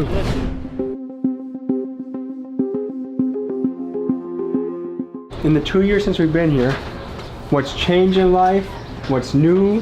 What's different? I don't even know. This is a question I want to ask, which is, we've been looking at the stats in Louisville. Triple-digit homicides the last 4 years in a row. How young were you when you heard your first shooting or saw your first shooting? I was like elementary. I don't remember. I don't know the exact age. I was elementary though. I was at a funeral, and I was probably like 10. They just got shot up, and I just started running. Do you know what happened? Like what the story behind it was? No, I don't know. It was just shooting. I don't know. It was like a little argument. Yeah, a lot of shit. You don't even know it. Just be shit going on. What part of Louisville is the most hot? Yeah, I heard the West End. The West End. Okay. The whole West End. It seems nice though. Like it looks. Yeah, that's because they tore it. It used to be a project. They took all the project down and redid them. But it was bad there. It's one of the nicest looking projects I think I've seen. Yeah, It used to be real. It used to be a project. They rebuilt it all back up. Like a lot of people that live down here now, a lot of their family members live down here when they was young. In this neighborhood right here, my family goes back 30 years. As it got nicer, did it get safer? No. No. Really? And how new is this? Oh, they built this Like back 20 years ago? Yeah, they built like early 2000s. That's where we feel the safest at. Yeah, I really feel safe. This is safer than if you go to the suburbs? Yeah, safer than that. Why is that? I don't know. We just been here our whole life. That's where we been at. Cause then when you live in the suburbs, you gotta worry about certain shit, other shit, motherfuckers looking at you early and shit. Down here, you can be yourself and you safe. We got an opiate crisis here. It's bad. Is fentanyl creeping in the city? Yeah, it's up the whole state. It's bad here. It's been bad here though. How long has fentanyl been in Louisville, you think? Shit, I was in high school. I've been in high school for down there 10 years almost. Like rocking the city don't like 2013. That's when it got worse. What should be done about the homeless people? Like, if you were mayor, where do you put them? Where do they go? How do you let them live? Yeah, it's a lot of abandoned buildings. I'll take some They should get in like programs to help themselves first. Give them a program. People gotta want that shit for themselves too though. When you see money going overseas, like we just sent $90 billion overseas to wars, not in our country, and yet we have big crises in our own city, what does that make you think? Joe Biden. They didn't make me the president. I need that. So let's go back to the homicides. Like when you see record years, 4 years in a row, what does it make you think about the future of the city? And what does it make you think about gun violence? I just mind my business. How many funerals have you guys been to people that have gotten killed by gun violence? I was just all my friends got, everybody I know that I lost got killed. I've been to two. I lost my daddy to gun violence, so it's been in my whole life. You feel me? What do you think about the H word? What you mean? Honky? Oh shit. H Block, I give you the H pass. You my hunky. So it's like you said, nigga. So he's. And speaking of H-Pass, we're launching a revolutionary new product. Isn't it beautiful? If you'd like the first bite at the apple of getting this, join the email list at TommyGMcGee.com. Anywhere in the country now, you have the card. Alright, just as soon as some shit go in, call Tommy G. With great power comes great responsibility. You know? So can we give you the pass? What if I just say it in my head right now? Say it. Okay. What are some of your pet peeves, things that bother you, things that really grind your gears a little bit? Somebody telling me something that they not gonna do. Like, I ain't gotta be on my time, it ain't gotta be perfect timing, but as long as you say you're gonna do it, come through and do it, you gotta stand on your word. Do you experience a lot of people not living up to their word or not being reliable? Yeah, and that's why I be around the same people. Like, every time you come visit me, we tap in, you gonna see the same new people. We ain't doing no recruiting, looking for nobody. Like, we built on family, this shit's organic. Let's go back to H Block one more time. When will you go back there? I ain't gonna lie, I go back really whenever I can. Like, you feel me? Do you not live there anymore? No, hell no. Like, but I still go back there and visit family and reminisce, you know, old times. What made you leave? Well, it's just really, like, when you got a face like mine, anywhere I can go Subway, they gonna know me. Kroger, anywhere I go, they gonna know me. So with the life I live, I kinda gotta protect myself from everything, all the obstacles I got. From police to ops to anything, I gotta be on extra point than everybody else because I'm a known face. Did that get exhausting? You constantly have to think about where you're going and who might be there and... Nah, because this is what I chose. What you sign up for, it's like, you know, you get a job description now. It's a 12-hour shift. You know, it's gonna be boxes, heavy lifting, and you get in there and be like, man, I ain't want to lift nothing heavy. This is what you signed up for. You seen the job description, you know what's going on. H Block, thank you for welcoming us back to Louisville. Thank you for keeping us safe. You know how we gonna keep you safe, man. I got a little light dog shit for you. I have a dog that shits and it doesn't look like that. Yeah, just, you know, just a light little 5. It ain't nothing, you feel me now, you know. What's your hope for the future, dude?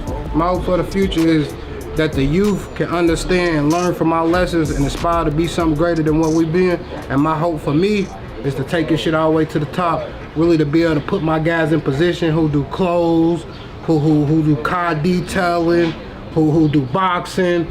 All my guys that I can take in and the fame I get and the notoriety I get, spread it throughout my city so we can grow.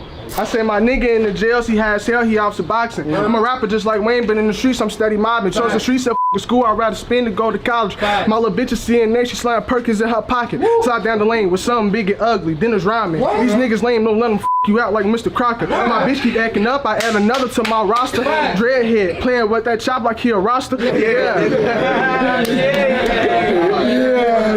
There's perhaps no better alternative to the street life than combat sports. So we head to a boxing gym to talk to a professional boxer that grew up with H Block Duke. Here's what he had to say. What's going on? Nice to meet you, man. How you doing? My nigga Big Sin right there, man. When it comes to boxing, man. The great Muhammad Ali from Louisville, Kentucky, but don't ever forget that shit. Like, we do that shit too. We got them guns, but we'll put them hands on you. Right now in rap, you hear a lot of people that rap about, oh, we don't fight it out no more, we just shoot. To me, I think that's cowardly. Yeah. I feel like we need to go back to the old school fight. Because there's a lot less consequence. Like if I have a fight with someone, I get a bloody lip, he might get a... But I'm gonna tell you how black fights go. It'll be a one-on-one, then somebody start losing, then somebody jumps in, then somebody gets shot. Why? I don't know. Where's the honor in that? I don't think people know how to control their emotions and anger. Okay. And I think it all started with the video camera. Once somebody can have you get knocked out for life, like, you know, back in the day, I think he got knocked out. I heard he got knocked out. Nah, it's on my phone. Look, he just got knocked out. And so for as long as you live there, people, oh, you're the guy that got the fuck. It's the embarrassment part. I know a lot of people that done died behind fights. Like, so they won a fight and then died. Won a fight and died. That's crazy. I try to stay out of any altercation. I don't want to fight. If we're not in jail, we're not in court, okay, that's but any other way, I'm straight. Plus, most things aren't worth fighting about. When everything's said and done, wasn't worth the risk. Fact. They tell me slow down cause I'm living too fast. Even if I change, might get haunted by my past. Don't focus on my money, try and put it in the stash. So what got you into boxing? So it was a guy in here. He actually passed away. His name was Troy. My friend was boxing. I wanted to go to the gym with him, but I never did. But what made me like really pursue it is I saw them fighting in the restroom. They both boxed here. One of them Like, it was crazy. He hit him hard, right? Rattled him, knocked him in the restroom, and I was like, damn, I was trying to figure out how to do that, you know? I was trying to figure out. Yeah. I pay attention to shit, so I'm wondering, like, how the hell did he hit him that hard? It was crazy. He was way bigger than him. So I came into this gym, and for real, what got me stuck into it was catching up. So my first 2 years, getting touched. So I'm like, shit, I lost. I can't quit now. That's the thing about any good martial art. The first few years, the time you show up to the gym, you're gonna get beat down, you're gonna get tapped. Yeah, that's the only way to get better. But once you survive that and emerge, then it's like, okay, now you're the one putting on people. Exactly. How long have you been boxing for? 10 years. This will be 11 years this year. What has boxing brought into your life? It brought me a lot of like peace, mind control, like temper-wise, like whatever you're going through, man, you can come in here and leave it all in here. Frustration, mad, sadness. You can come in here and hit whatever you want to leave, you know, and all your problems gone. So it's more like therapy. Yeah, I always say the gym is my church.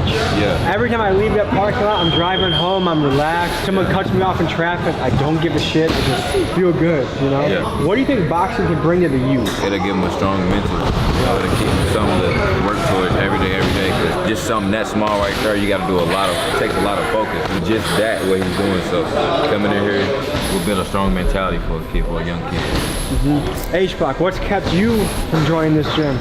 I ain't gonna lie, what kept me from joining this gym? Like, cause like, I be knocking niggas out. Like, you feel my aggression, I'm already like that. So if I got any nicer, like, I ain't gonna lie, like, I probably just go straight in the bar every night, knock somebody out. Yeah. Just on some shit. Kind of crazy is the better you get and the more dangerous you get at fighting, the less you actually fight. Yeah. Because you gotta walk away from fights. Because you know what you can do. Because you have a responsibility not to hurt someone. Yep. That's the balance. But like you said, like we growing up the same area, you know. Look, I'm probably the only one that like took this route out of everybody, you know. Why do you think more of your friends didn't join you? I didn't really promote this because I was losing. So my first 2 years, I didn't want nobody to know that I was boxing because I ran for questions like, what's your record? And all shit like that. But now it's up. It is what it is. My answer is he's been a leader.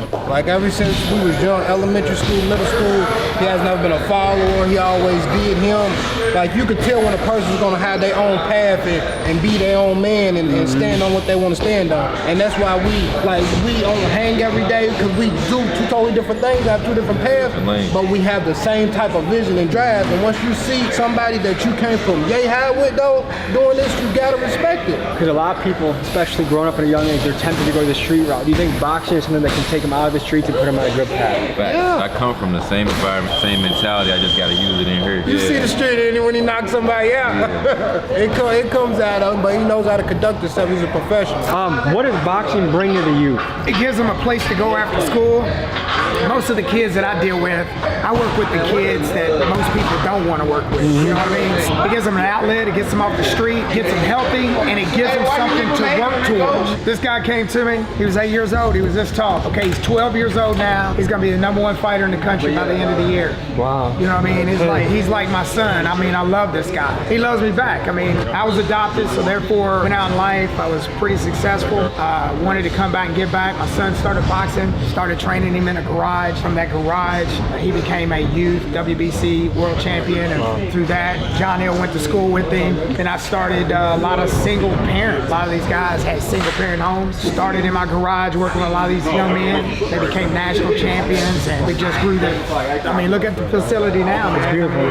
We work with the Police Athletic League. I mean, I got a lot of cops that are friends. You know, when I was younger, of course, I grew up in the neighborhood too, where it seemed like they were only there for bad things. So I think getting an understanding, a lot of these guys just get up and go to work just like us now. There's bad people everywhere you go. Of course. Good and bad. And I know, unfortunately, a lot more good than bad. Yeah. So when you come here and you work, you show up every day, there's rewards on it. Combat sports, especially for boys that grow up with a dad in the household, it gives them purpose, it gives them confidence, and a coach can be, and a mentor can kind of replace a father in a little bit. Absolutely. When my pop passed away in high school, I had a room full of coaches I could go, and I knew that they had my back. That meant a lot to me. That helped with my healing process. Absolutely.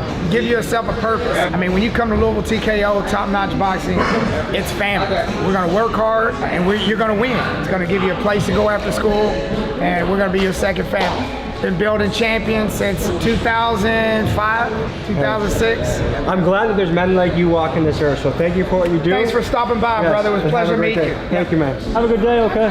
So folks, combat sports is really big to me. That's why I started the Milwaukee Wrestling Academy, 6333 West Douglas Avenue. We have a state-of-the-art facility for kids in Milwaukee to come train. If you want to contribute towards the mission, we're paying coaches, fundraising for the kids, shoes, scholarships, all of that. The link is in my description. Hit the GoFundMe. I appreciate it very much. Thank you for the support. All right, folks, thanks for joining me on this episode. We'll see you next week. Peace. Bienvenidos a Tijuana.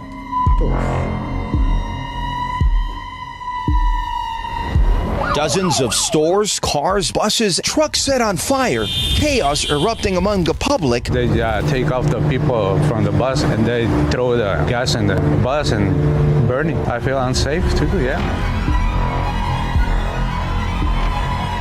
¿Qué pasamos o qué? Para allá. Esto nomás es para precaución de la familia, para que no entren, aquí hay niños y te dicen, chicas, porque no para la calle.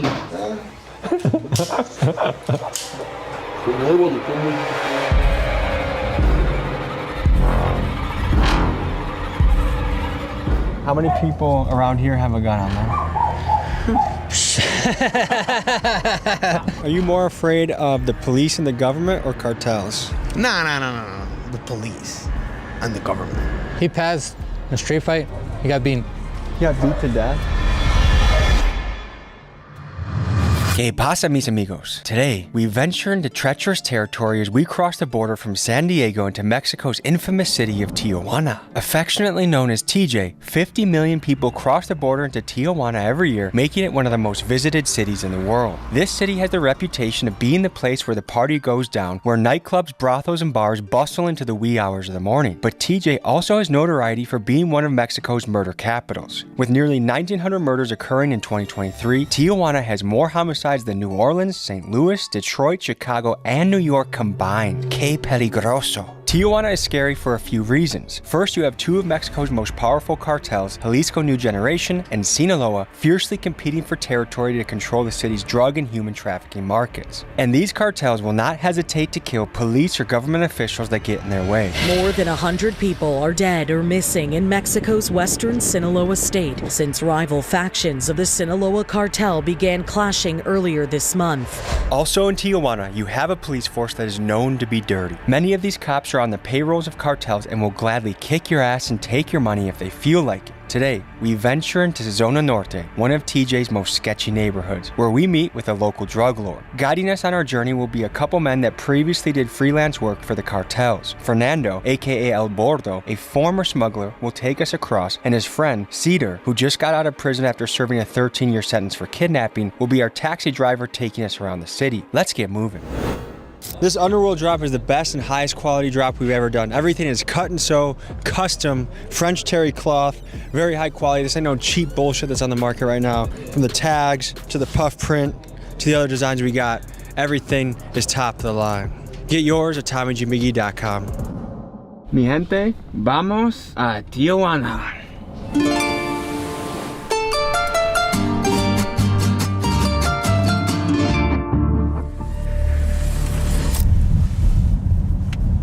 The fuck is going on over here? Smuggling? Holy crap. When we go to the hood, yes, we're out of our element, but we know the language, we know what's going on. We've been doing enough of them to read the situation and be able to figure things out. Here, I'm not gonna be able to understand a lot of what's being said. I don't know who's who. I don't know what to look for. We are talking about millions of dollars of business between the human smuggling, narcotics, sex business, guns. I mean, everything you can think of. This is one of the hot spots that flows through. We also have to know what we're walking into as far as Tijuana police. They have a notoriously corrupt reputation. Shakedowns are common. They can beat the fuck out of you. How you doing? Tommy. Nice to meet you. I initially found Fernando on Johnny Mitchell's channel, The Connect, and I also extensively listened to his podcast episode with Ben Gagnon. He's done a wide variety of freelance jobs for cartels, but he mostly specialized in smuggling, getting people across the border. Fernando is the guy that I'm trusting to bring us into the sketchy parts of Tijuana safely. How sketchy is this shit we're about to be doing? It's not really that sketchy, to be honest. Is it like the hoods in America where shit mostly goes down at night and late into the morning? Or It can happen anytime here. There's a lot of hits happening in the morning because that's when they catch people coming out their houses, going to work, or going, starting the day off and stuff. Is it true that a lot of sicarios are on meth and crack? Oh yeah, many are. Many get paid that way. To give us a taste of the cartel world we would be surrounded by in Tijuana, we spoke with a man in San Diego who now is a business owner, but previously was a cartel member and narcotraficante. Here's what he said. Dígame sobre las cosas que haces en el pasado para el cartel.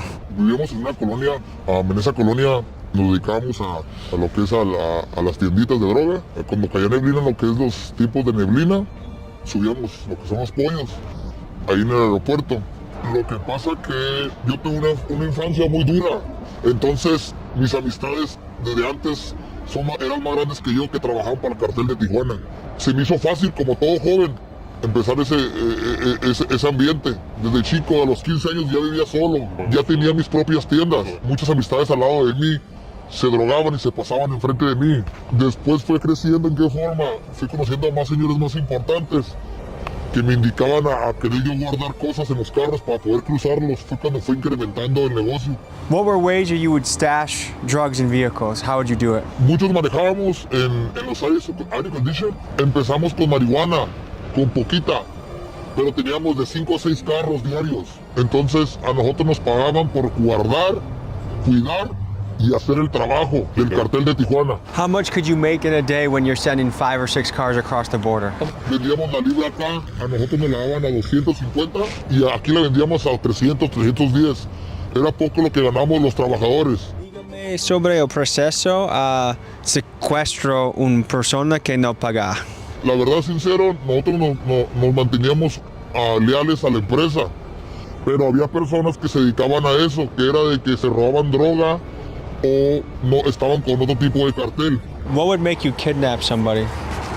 Nuestra colonia había gente que llegaba, que no era de ahí, entonces trabajaba y teníamos que ir por él, porque ahí en esa colonia no se podía trabajar si no era nuestro cartel.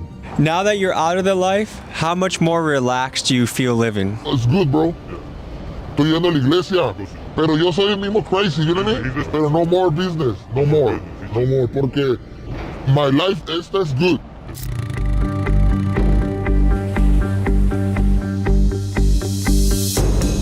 All right, guys, we're gonna keep the cameras low until we make it to the other side. But how long does it take to cross usually?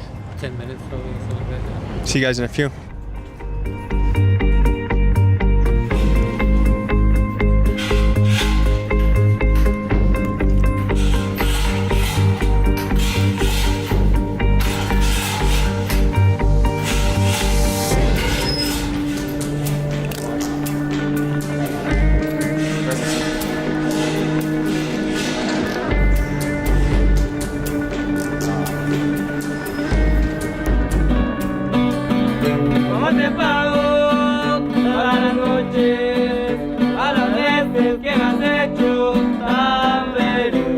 They barely checked us. I was expecting a lot more. Most of the time it's nothing, but sometimes the dick is in there, or your ass or something. You used to smuggle people across the border. Yeah, through here. So we are in the murder capital of Mexico, one of them. Is that something that you came across when you in your time here? Like everybody knows it. These are my 2 friends that got killed. They were twins, so they got killed the same day. But they're my childhood friends. What did they get killed for? The business. Aquí, güey. Hey, ¿qué pasa? Hey, ¿qué pasa? ¿Cómo No hablan estás? español casi, güey. Me llamo Tomás. Tomás. Miguel. Miguel. Keegan. ¿Cómo? Keegan. Keegan. Yeah. El más gringo nombre en historia. He looks like you guys. Santiago Tijuano. Cedar is a wild man. He got sent to prison for aggravated robbery, aggravated kidnapping, and being part of organized crime. While in the Tijuana penitentiary, he effectively ran the internal drug trade and had to stand his ground when outside cartel members threatened him and wanted to take over his business. He got out recently and got into taxi driving to pay his bills and start his new life as a free man.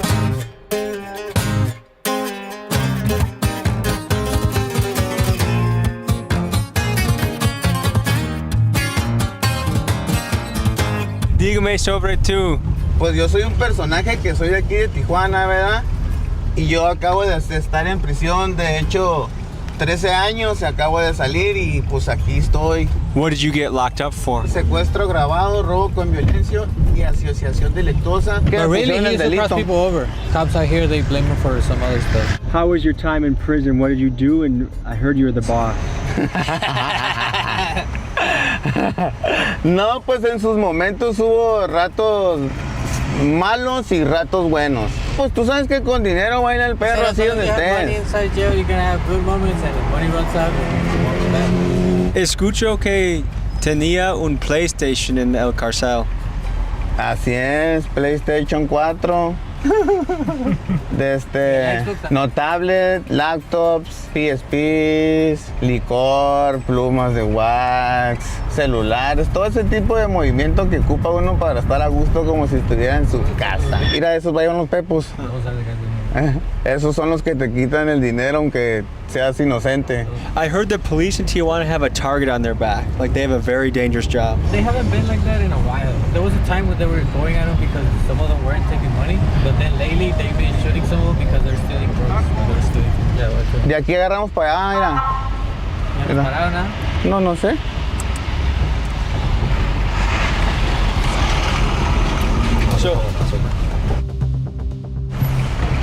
¿Todo bien? Todo bien, sí. ¿Puedo bajar la ventana atrás? ¿Cómo está? ¿Quién tomó video o foto en la patrulla? No, hacen videos de blog de YouTube, pero no grabamos la patrulla, él venía grabando la calle. Ah, ok. Sí, no, todo bien. No, hacen videos de viaje. Sí, con cámaras y todo. Dale pues, hijo. Dale, gracias. Ahorita ya nos van a reportar el que andamos aquí grabando, sí. Thanks to them. No hay problema. That's good or bad? That'd be both. Do you think they're on the walkie-talkie? That's exactly what they're doing. What group is the most corrupt and what group is the most safe as far as law enforcement in the area? The guys that asked us what we're doing, they're the city cops, you could say, local cops. They might be a little bit like confrontative, but you saw how I handled it, so they're not your local, I go right, whatever. But the state cops, they're a little bit more on the power trip. So how bad really is the police corruption in Tijuana? Well, evidently it's so bad that even the cartels get angry about it. I saw a news story that a drug lord went on a killing spree to punish the police who stole some of his drug shipments. And for the regular tourists like us, there are entire Reddit threads dedicated to discussing what to do when the police shake you down for money. And even our guide, Fernando, was once kidnapped and tortured by Tijuana police. The city's current public safety secretary is a former police chief who was accused by over 36 of his own officers for torture. Now, to be fair, being a cop in Tijuana is an extremely dangerous job, and it's been said that the cartels aim to kill at least one officer a day, making this a job where you always have a target on your back. So keep in mind, this is the climate of policing we were up against as we traveled Tijuana's treacherous streets.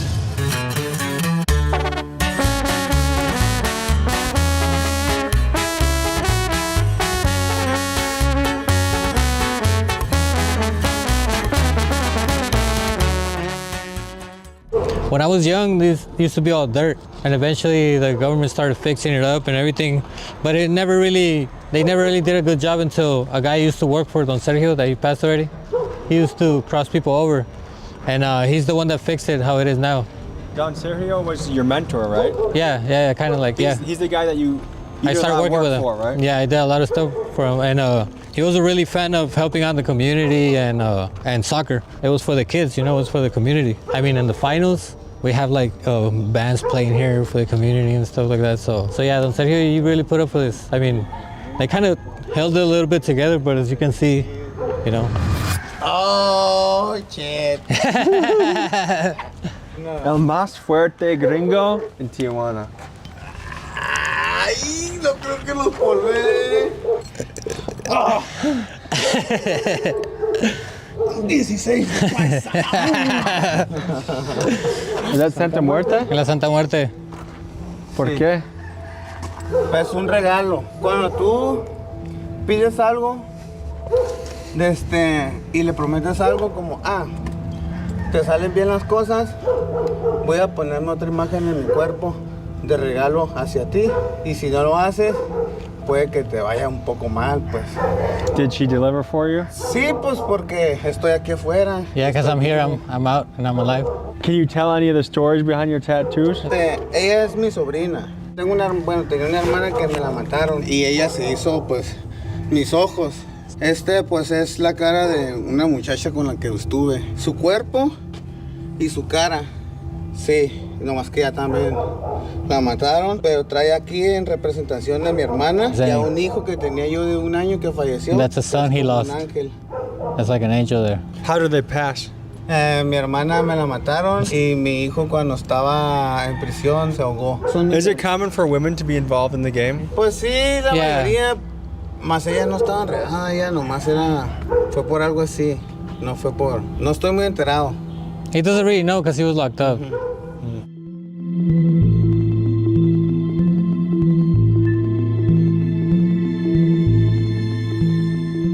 ¿Cuántos años tienes cuando entrar a la vida de la calle y cartel?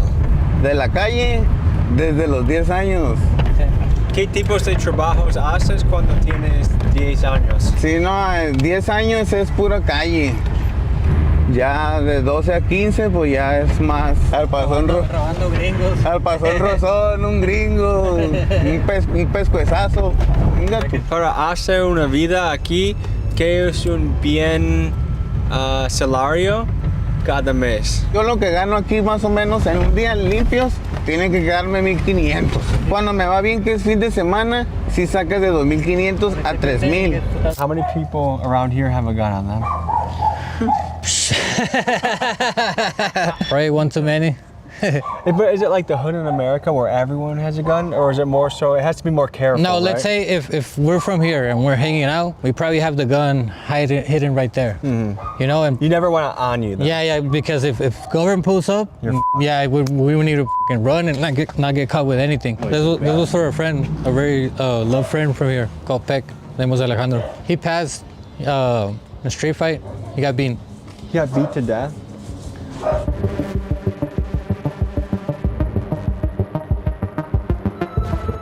So this is like a little maze. Yeah, but we know it. So there's a line of a song that comes to mind when I see stuff like this. There's a rapper named Immortal Technique, and he said, I've heard of him, yeah, I've heard. Where things aren't half as nice, it makes the hood in America look like paradise. What do you think about that? Yeah, I mean, I always tell people, and when I'm in America, like LA or some dangerous hoods, I'm like, look, my respects to your hoods. I know you guys are dangerous, are really about it, but I feel safe in America. Anywhere I'm at, anywhere the grimiest hood, I'm gonna feel safe because this is where I came from, you know. So it's different. Wait, as someone that has lived in both worlds, what can you tell Americans that feel like America's not shit? Just how broken the system is here. Like, it's hard to get medical. My friends, bro, when they killed him right here a few blocks up, they were laying there for like an hour and a half before anybody came to pick them up. And cops drove by. I don't know if you see online people in America, they're like, America sucks, it's a terrible place, kind of a thing. Dude, part of you want to just say, shut the f up. Yeah, I think those people haven't traveled enough. Yeah, just to be grateful about, like, I mean, you could ask some of these people, like, you might see it as, oh, look how they're living, but they're happy as f.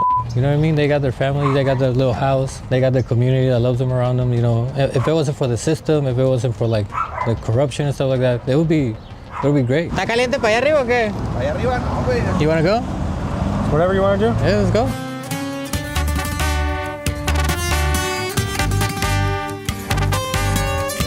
But my friends got killed over here on this block over here.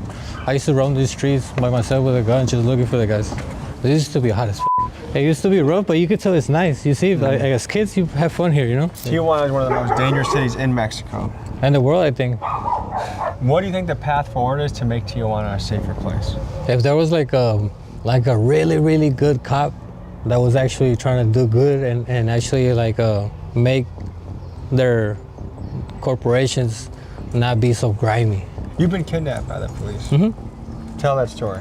Arrested me and they started going through my phone. They saw that I had, you know, messages and pictures and about people that is known out here and stuff like that. So they put me in the back of the patrol car and I was laying down like on the bed of the bed, yeah. So and I had one hand tied up on the corner and this other hand was tied up with my friend.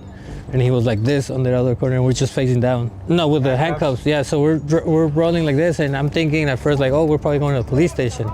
But then I could see a little bit like off the bed of the truck. So I see we drove past the station and we went to a neighborhood kind of like this one. But the other territory. But in another territory, yeah. So then I'm like, like stuff happens that they might think I'm with these guys and they're gonna turn me over to the enemies type thing just because of the messages I had. And I didn't have nothing on me. My friend didn't have nothing on me, so we were telling guys like, hey, just let us go. You know, we'll give you the money. We're gonna buy a computer. Well, my friend was gonna buy it, so he had like $300 with him, $1,500 with him. He's like, hey, I'll give you the money. Just let us go. We have nothing on us, whatever. And the cops were like, nah, I saw your messages. I know you're onto something, but if you don't tell me who you guys are, I'm gonna bring somebody else here. And we're like, nah, we don't know what you're talking about. So he's like, all right, cool. And he tied us back up, and we waited there for like 30 minutes. Other cops came, the state cops, and they took us somewhere else, and we started getting beaten up. We had a fucking bag over our heads, you know, just who's this, and where do you have these guns, and all this stuff. And they have to ask the cartels if they know us. You know, they have to because they don't want to fuck up with somebody that they shouldn't, you know? They sent our pictures to like group chats and stuff, and they thought they were gonna get like 20,000 for us or 30,000. They ended up leaving us. I gave him my personal gun, which is worth like $1,000 out here in the street. My friend gave him $3,000. It's crazy. And that's the part where I'm telling you where the system is broken. And if it was just bad guys, then you don't care, you know? I can roll around, I'm cool with them. It's these guys that tripping.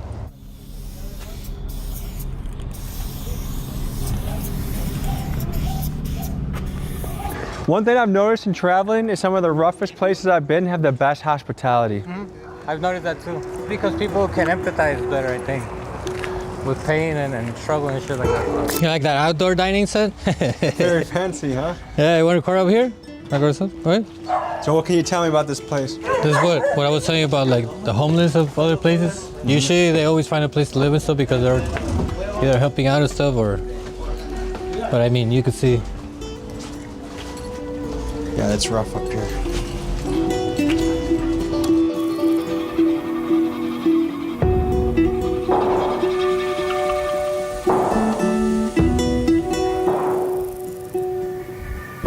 So, we're in a tough spot right now. We're in a really tough area. If someone doesn't have a job in Tijuana, how hard is it to find employment? There's a lot of commercial work. You know, it's hard if you have like felonies and stuff like that, like because everywhere they ask for no felonies and stuff like that. But there's, like I said, there's a lot of work like by commission or sales. Like you could set up your own shop outside your house. You know, people find a way. If you want to work, you're gonna find a way. You know. By the time this episode gets aired, it's gonna be 2025. ¿Qué es un meta de 2025 para tú? Okay, he wants to grow his channel on YouTube and just show the things that he has to teach other people, like what he learned over the years, you know, in jail and stuff like that, and make a positive image now. And is it hard to leave doing business with the cartel? Like, is it scary to leave that life? Are you in fear of getting killed? Nah, it's easier when you get a job and you get stuff to distract your mind out, because if not, you're gonna be thinking of going back and doing. But it's not like the group. No, they're not. Nobody's chasing you. No. It's just business. It's not like a so game. Someone can pretty much leave whenever they want. Yeah, if you're not in debt with anybody, if you're not, you know, yeah, you could leave whenever you want. You could stop whenever you want. Yeah. Well, from an outside perspective, there's so much violence happening in Tijuana that it feels like people would want to leave and go somewhere else. You think that's the case, or what keeps someone here? No, nada es como parece. Because it's not how it sounds. When we're doing good, problems don't fuck with us, you know? Anyone that we told we were going to Tijuana, they're like, oh, you're gonna go die, huh? Why do you think that is? Because all they read about is the news, you know? You don't, I mean, even if you're a fan of the news, you don't look for the positive news. You're reading the tragic news, you're reading the shootings, all of that, you know? Might be time to get a little bit deeper. There's a time to go to Zona Norte. Yeah, you might get to see some stuff out there because they stay active. They're more active, yeah. Should we go interview those guys? Yeah, let's go. Let's go.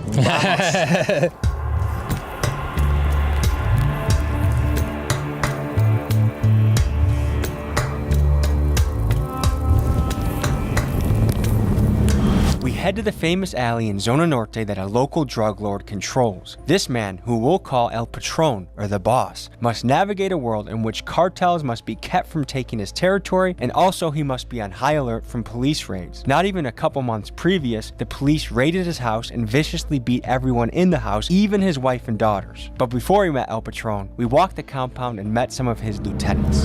De la zona norte de Puerto Rico, desde San Juan, Puerto Rico. Aquí estamos en Tijuana, Baja California, en la zona norte. What is this place known for?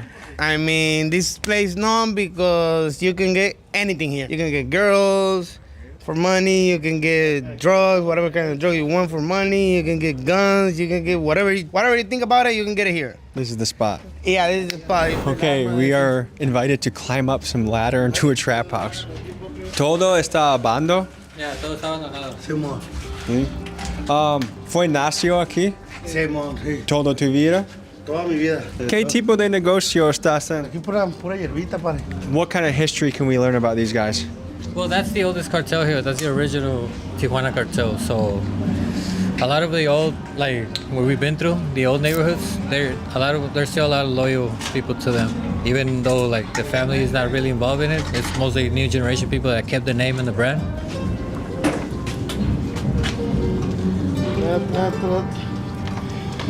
Saca el dinero. Que se avienta la. Arre. Jálate. Limpio. Fácilmente, ¿eh? Sí. Esta madre era el castillo de los pollos. Everybody will hide here and before they cross. I don't know if you've seen, but the fence is like a block away. ¿Cómo Tijuana cambia de tiempo? Antes andábamos en la calle todos ahí, pues no había problema. Ya cualquiera anda mal, pues.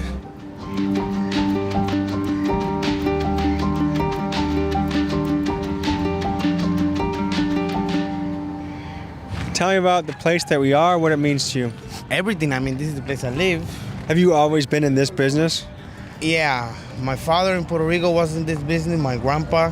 What do you have to do to run an effective trap so you're not getting raided every day?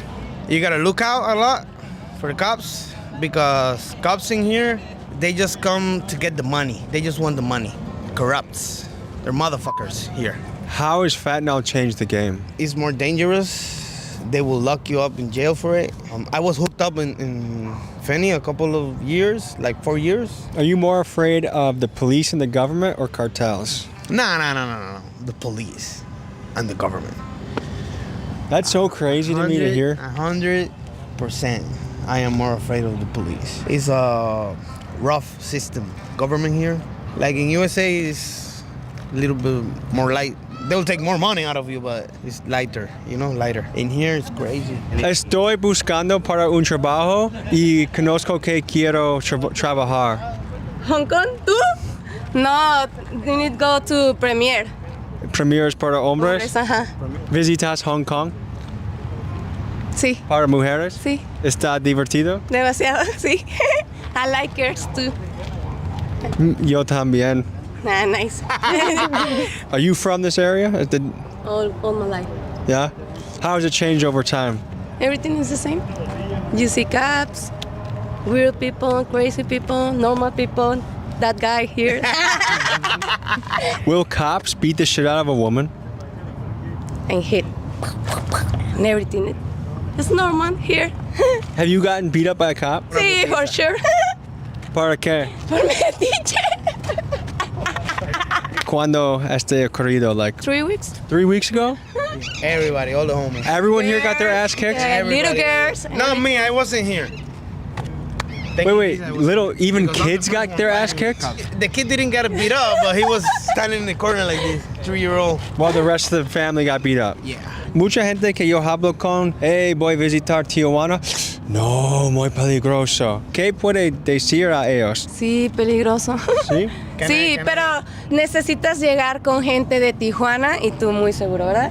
Tijuana is a hub for partying and sex tourism. But how did this come to be? Well, first, let's rewind time to the earliest 20th century and picture this. It's prohibition in the United States. No booze, no gambling, no fun. But just across the border, Tijuana. So this city quickly becomes a notorious party capital. And where we are today, in Zona Norte, it is more or less a red light district. Now, here's the thing. Prostitution in Tijuana isn't just a free-for-all. It's legal but with boundaries. And these are called zonas de tolerancia. And here are the rules. Sex workers must register with the city, get permits, and go through regular health checkups to keep things above board. And the brothels and clubs, they're regulated too, with rules about cleanliness, operating hours, and even how far they have to be from schools and daycares. And as of April 2024, there are 8,400 active sex workers in Zona Norte. And of course, this is a business that is fiercely guarded and controlled by the cartels that obtain a juicy revenue stream from it all.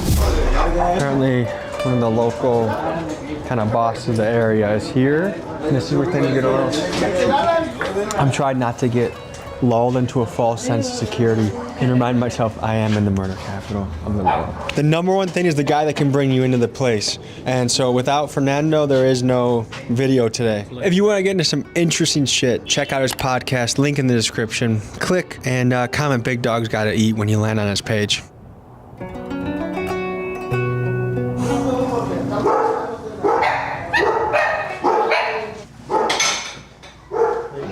bonitas porque son para la calle.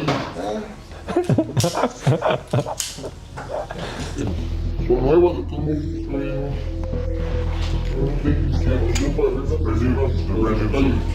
modos. Las armas vienen de Estados Unidos. Todas. Leo un tweet de el presidente mexicano. Ella diga que 60% de armas en México son de Estados Unidos. Como el 90%. 90. Sí. Estados Unidos es el más grande traficante de armas en el mundo. Hay otra, México tiene sus armas bien aseguradas, está bien de Estados Unidos. ¿Cuánto cuesta para ese? Esta, 1500, esta 1300, por ser una más baja. Varían los precios, ¿verdad? Depende del cliente. Este 1500, 1700, 1800, sin contar las balas. Cada bala te viene saliendo en $2. Describe tu trabajo.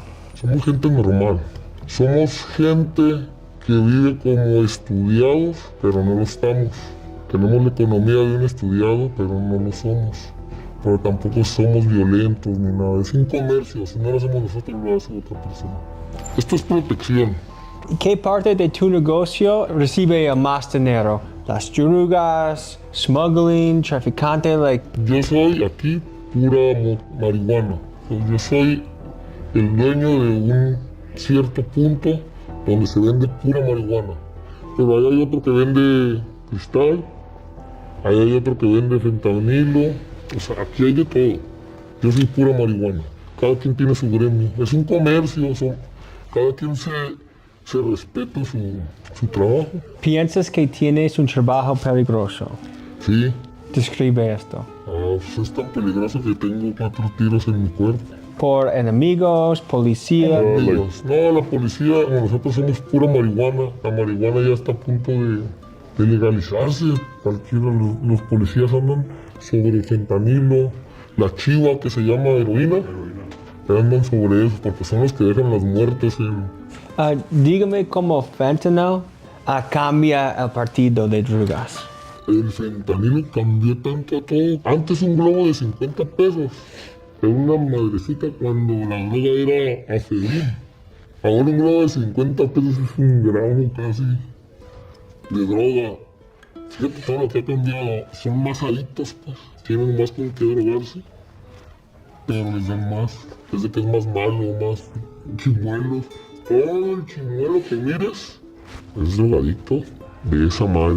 Señor Trump dice que Estados Unidos va a tener guerra con los carteles de México. ¿Escucho de esto? Okay. ¿Qué piensas sobre esto? Está bien.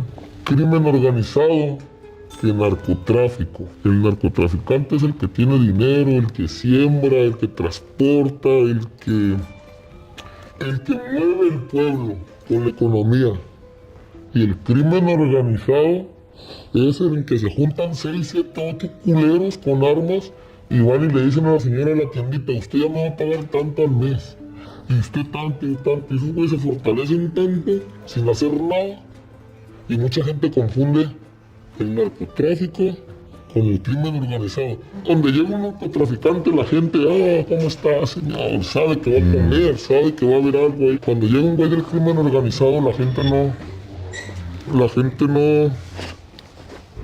agacha la mirada, se va. Tienen miedo, pues. Para yo. Esto nomás es para precaución de la familia, para que no entren. Aquí hay niños, ¿sí te diste cuenta? It's for protection, because we got kids, there's families around here, so it's only for protection, it's not really for... Muchos niños salen a jugar, estamos en México. ¿Tienes mucho miedo a policía entrar? Piso de verga! Y ya ha llegado, muchas veces. Me cobraron cámaras, y tengo cámaras en mi casa. De hecho, hace poco llegaron dinero, pues. Se les da dinero y se van. ¿Conocen que tú venden? Sí, ellos saben. Piensa que va afuera cuidando, uno afuera.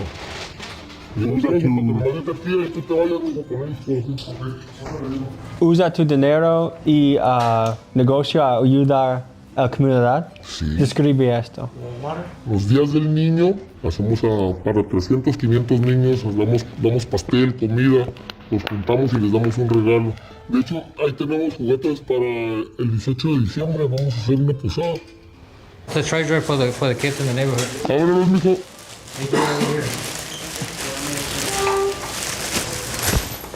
Apenas nos están llegando. De aquí al 18, si andan por aquí, la hacemos en grande para todo el barrio va. Mira, todo esto es para regalar. Mira, aquí hay juguetes también, mira. Es muy generoso, ¿sí? ¿Qué precauciones tomas para quitar tu family seguro? Están cuidando. Hay reglas con carteles, mujeres no, niños no, ¿sí? Ni mujeres ni niños. Pero una cosa que no entiendo de los carteles es la tortura. ¿Por qué usa tortura mucho? Nosotros somos así amigos, empezamos el cartel, después la misma avaricia nos separa y nos hacemos enemigos todos, y todos sabemos todo de todos. Ponle que seamos 3, salimos mal, ¿verdad? Tú eres el más débil, los 2 te vamos a ir a buscar primero a ti. Quien te agarre primero te va a sacar la información del otro güey. Basically, people are not afraid of getting shot in the head. You know, that would be the easy way out. But that's why you inflict torture. You know you don't want to go to torture. You know, if they say you're gonna get shot in the head, that's like, I'm not really gonna feel that. You know.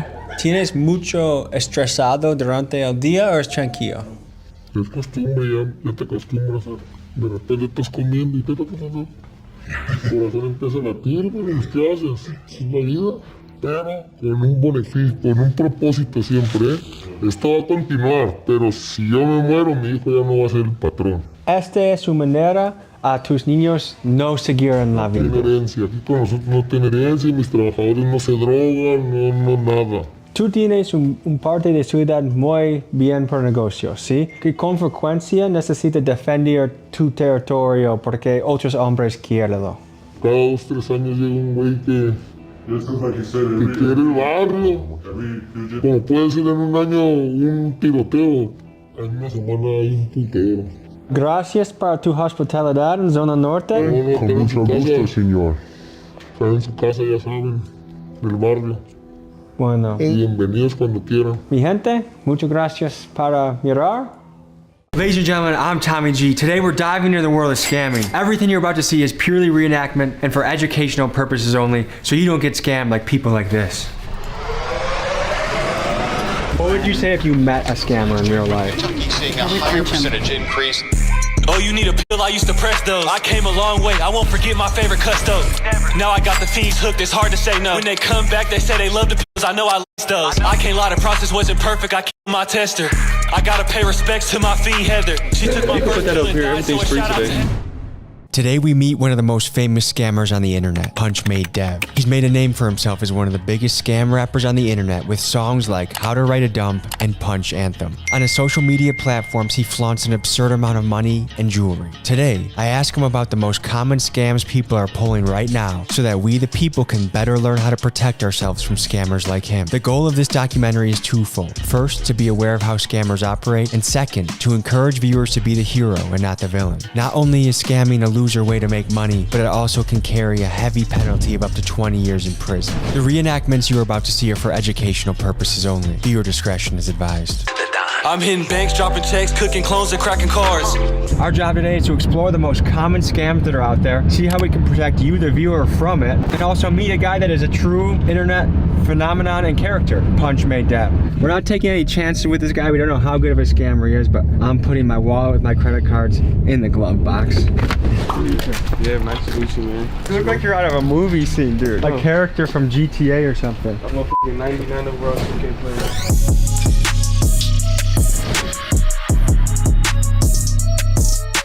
What's your social security number? I got yours. How hard is it to scam somebody with just their wallet? Bro, there's actually this device. You can put it right up to your f***ing like wallet. We got that chip on it. That's what we researched, and that's why we hit our credit cards from you. You said you hit the credit cards? Yeah. Oh, it's good. Let's say I got it in my pocket like that, or like just like this on some shit. And you can just walk up to me and be like, my bad, bro. Oh, and then I don't God, I have everything. Yes, I'm Tommy G now after that. So you can steal what? My credit card, my debit card. Anything with a chip. Now picture this. You have my credit card and debit card. You just ran my account empty. Do you feel bad? Nah. Bank's gonna give you the money back. You ever heard of like a TLO lookup? Like if I had your first and last name, your social will come up, everything. I could probably find you real quick. No. Ooh, you're 29, eh? It's your birthday? You got a criminal record. Yeah, I got arrested once. Damn, what for? I did a prank channel. I had a fake ball sack that I had hanging out in my pants. And an old couple thought I was really showing them my ball sack, so they arrested me for indecent exposure. A registered offender? No, I'm not a registered sex offender. How do you describe yourself in the scamming world? I feel like the whole world's a scam, but they just look at me as a bad guy. If I take money from you, you're gonna get the money back. Nobody's gonna hurt. I mean, it would be fucked up if I sim swap you and then just start posting like some crazy shit on your Instagram. Is that possible? Yes. Do you think you're a bad guy? Nah, I feel like it's worse people. Robin Hood was well liked because he took from the rich and gave to the poor. Yeah. Do you view yourself as a modern day Robin Hood? Take from the rich and give to the poor. I really take from the poor and then the rich is me. What wallet do you recommend to people to protect them from scammers? There is no wallet. Or if it was, I wouldn't tell nobody. Okay, so how can someone avoid that wallet scam? Use Apple Pay, I guess. So just don't carry a wallet? Yeah, don't carry a wallet. That's the only way to avoid it? Yeah. How much does this thing cost? $38,000. Just for the pendant. How can I tell if this is real or fake? You gotta get a diamond tester. We can go to the jewelry store. Not sure how illegal this all is, but YouTube, this is educational purposes, a documentary. Don't ban this, don't strike this, don't age restrict it. Let me show the people what they need to see to protect themselves. So is there like an exit strategy in the scammer world? Because I feel like your clock's ticking. My clock's ticking. I mean, eventually, right? I mean, even Al Capone got, you know? I'm not Al Capone, I'm Punchmade Dev, undefeated. What's your guys' take on scamming? The government scamming. They doing billion-dollar scams. What's the little millions and shit we taking? What's that gonna hurt? All right, guys, let's hit the bank. What are you guys thinking? My bullshit detector's going off a little bit. That's fake bling, I feel like. It had like that tin can rattle to it. Should we call Trax NYC and see if he can tell us if Punchmade stuff is real or fake? Hey, I'm about to film someone doing something sketchy at a bank, but I'm trying to find out how I can tell if something's a fake diamond or not. We're with Punchmade Dev, and he has allegedly $250,000 of bling on his neck, and I want to call Trax and see how we know if he's legit or not. Do you have any like photos of it you could just send me quick before? Yeah. Send me the photos and then I'll let you know. Cool, all right, sounds good. What the hell are you doing right now? I'm about to hit a wire. What does that mean? Log in and wire some money out. Tommy's trying to learn how to scam. That's what Tommy's trying to do. No, the goal of this episode is to learn how to protect the people at home from this type of tomfoolery. How much are you gonna clean this guy out? If they'll give me 20, I'll do it. What's gonna happen? You're gonna walk in there, you're gonna wire transfer money to yourself from someone else's account. How quick is all this gonna happen, you think? 10 minutes. Have you ever known someone that's been scammed? No, but I've almost been scammed myself. How did you almost get scammed? Well, I mean, people call you every day. Somebody called me yesterday and told me I had $2,500 worth of vacation points. I've never signed up for anything. What should be the punishment for a scammer? There Probation? should definitely be a punishment. I don't know what the punishment should be. A jury should determine that. Fair enough. Has anyone attempted to scam you before? Yes. How did they do it? With my debit. And what happened to you when they tried to scam you? I just found a charge on my debit card that I didn't do. This was in Arizona. How much was it for? It wasn't a lot. It was only about $80. Did the bank refund you? They did. What should be the punishment for scammers? I'm not sure. See, I got their balance right there, 430K. I'm about to wire that to this account that I got my hands on. I'm gonna try to just do a quick 10 real quick. Oh, how nice of you, Dev. You're only taking 10 racks instead of 20. Only 10,000. All right, let's do it. Hello. Good, how are you? Good. What can I do for you? I just want to make a withdrawal today, please. Yeah, no problem. Do you have your Yeah, I do. Perfect. Whenever you're ready, you can either insert it or just Okay. Tommy, nice to meet What's you. up, man? Why do you think scamming's become so popular? What do you guys think when kids look up to you? It's actually pretty crazy. You don't want to work for 50 years to back broke, and then you can finally do what you want because you finally got some money. How long do you guys want to be in the game for before you're... I want to be like probably 30, then invest. Forever, nigga.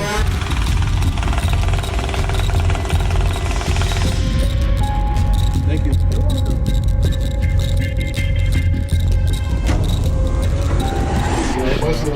310. Let me sniff it to make sure. Yeah, go ahead. What are you gonna do with this $10,000? I might give it back. What's the most amount of money you ever walked out of a bank with? 70,000. How did that feel? Felt good. Felt amazing. I went about a chain with it. We're gonna head to a gas station next and show you the next scam to avoid.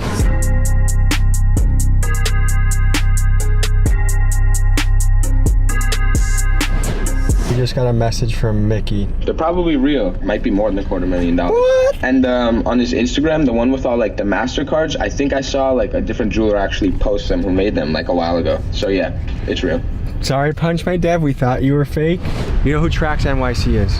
Yeah. I asked him if your shit was fake, guess what he said? He said it's real. Oh, he got me? No, you said it's real though. Yeah, I know. I'm saying he got my back, man. You know, ain't no denying that. This is why I thought it was fake. Was the clunking sound.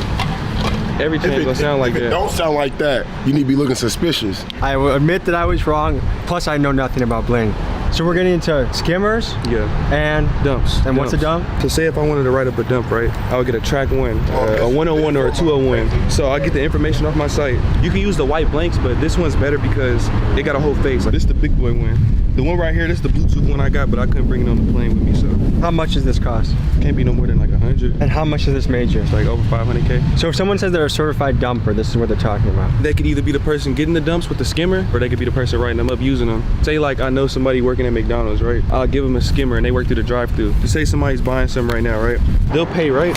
And then my person will quickly go like this, swiping on from my end, and that's when I get all the info. End of the day, I have like a list of like 20 of them. I'm about to wipe this one empty. I'm about to write up a dump on it for y'all.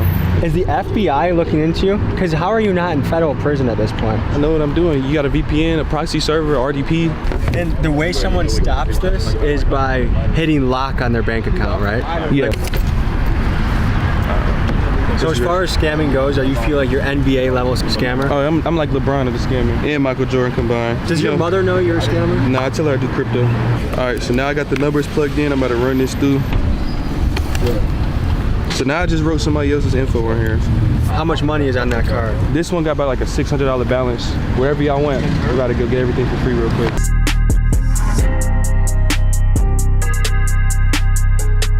Are they gonna eat this cost or the bank eat this cost? The bank's gonna eat it. They really gonna. You're sure? For something small like this, that was a wire that'd be like 10 to 14. This is when you get a message on your phone, like, yeah. Was this you? And you just say no, and then they reimburse you. Give it back in like less than 24 hours. Tastes better, feels better when it's free. How does it?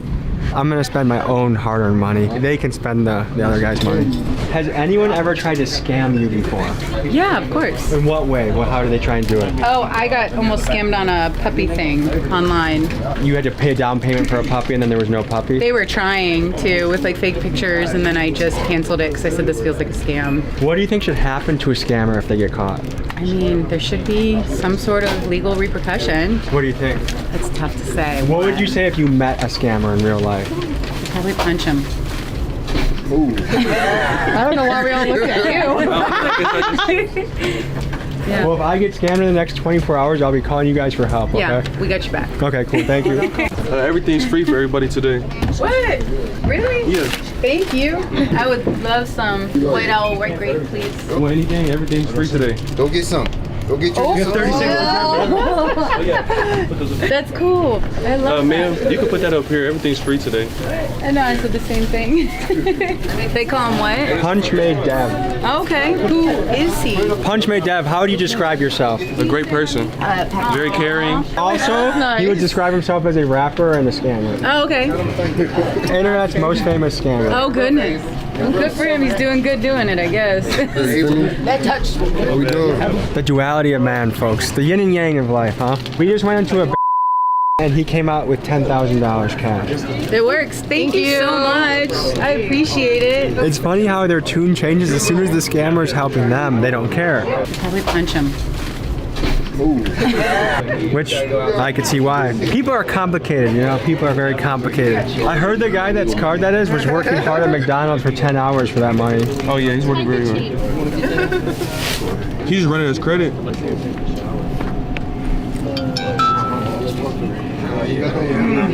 This is directly from his song. The clerk gon' let you swipe the card after you jam the chip. After it ain't working 2 times, she'll let you use the strip. It didn't decline? No, I didn't decline. They'll probably have a nice day. Sometimes they try to make you use the chip, but that's why you just jam the chip and make it purposely decline. So what you just did, you follow a step-by-step of your own instruction from the song. How does an ordinary person stop that from happening to them? There's no way. Just if you lose your debit card, shut the bank off right away. Yeah, but it's not even you losing it though. You'll just go you'll go pay for it somewhere, or I'll have somebody at the inside like a McDonald's and they'll swipe that through and then card info's mine. So the next scam we're gonna go into is the skimmer. They'll put a skimmer on top of this. I mean a skimmer on top of this. It's mainly the one in the store too. Like the one that I just used, you'll have another it's quick. Like somebody will pull up and just plop it on quick and you won't even know. So would you know, if you walked up to one with a skimmer, would you know? Yeah, I would know. So you can tell? Yeah. Where's the next spot we're pulling up to? We can punch that pizza. Guys, what's going through your head right now? We've seen a few scams. It was pretty much step by step like you described in the song. Just make it decline twice and then swipe it. He literally did his own playbook in front of us. Yeah. It's just crazy how easy it is. It doesn't feel as bad when you're stealing from banks. Like if I knew that he was causing people to get evicted or not be able to pay rent or not be able to afford their kids, I'd be really pissed and want to strangle him. But I'm not as angry that he's scamming a bank. I feel like everybody's got to foot the cost eventually, so like I feel like that's just getting passed on to the consumer. It's kind of like the hood Mr. Beast. He's kind of the hood Mr. Like Beast. chaotic evil Mr. Beast. I love that. The hood Mr. Beast. Punch made that. Everybody listen up, this a punch lesson. Go and get a fire Carter site, go to the dump section. Never get a... How many pizzas have you punched from this place? Domino's ain't really my first choice, but... You're gonna steal a pizza. I feel like this is like the C-level place to steal from. I'm about to call them. I'm about to order like 6-7 pizzas, and then they're gonna ask for the card details over the phone. I'm gonna give it to them. You just give someone else's card. Yeah. Pick up. Can I ask the name for the order, please? Kane, can I get a large cheese pizza? It's Pride Month, so maybe some sausage pizza. One large pepperoni.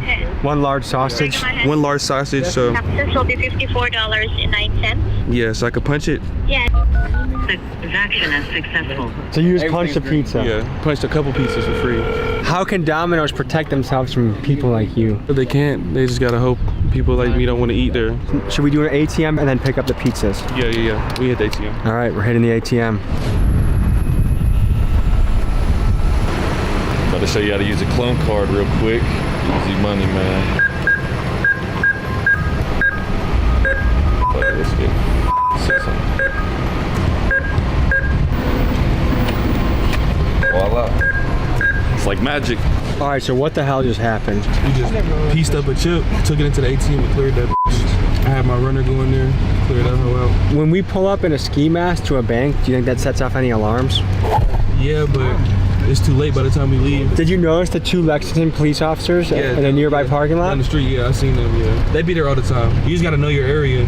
The theme I'm getting with all of these scams is the only way to stop it is just don't let your stuff get stolen. Yeah. If you lose a card, tell the bank to lock it, and the bank will reimburse you if someone like you strikes. Yeah, the only thing is if like somebody was to wire out more than $250,000 out of your bank account, the government, they only protect up to $250,000. FDIC insured up to $250K. Yeah. If it's no more than $250K, you're good. People that are watching this that say Punch Made Dev is a piece of shit, what do you say to them? I say you, I probably scammed you, or I will soon. What are the consequences for scamming? Like what are the penalties someone can face for this?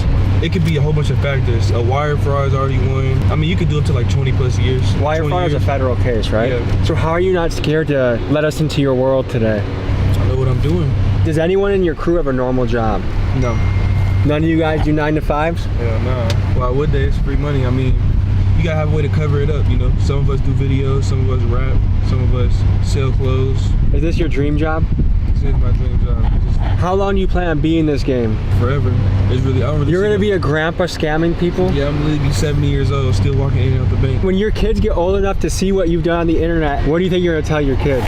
I'm gonna tell them life isn't supposed to be taken so seriously, so just enjoy it and have fun. If you wanted to buy a home or a rental property with this money, you think you could do that? I have a home.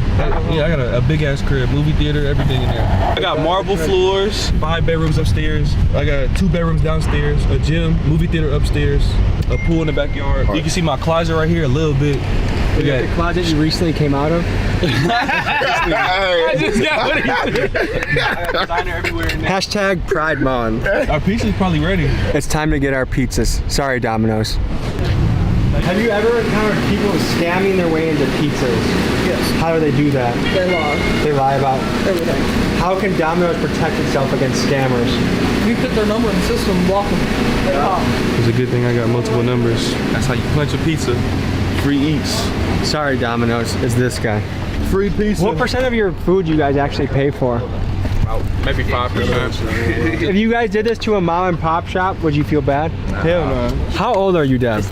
Below 25. How old were you when you first started doing stuff like this? Like 15. What was the first scam you ever pulled? It was like e-horn. I would get like pictures of like a girl I knew or somebody on the internet that looked like a regular girl though. You don't want to get like fucking Ruby Rose or something like that. E-horn. Yeah, e-horn. Post it all on Tinder, all them dating apps, and I'll be like, add me on Snap, and I'll sell like a premium and shit like that. That shit was ass though, like just texting like niggas all day. I ain't like doing that. That probably takes forever. Yeah, and it was slower too.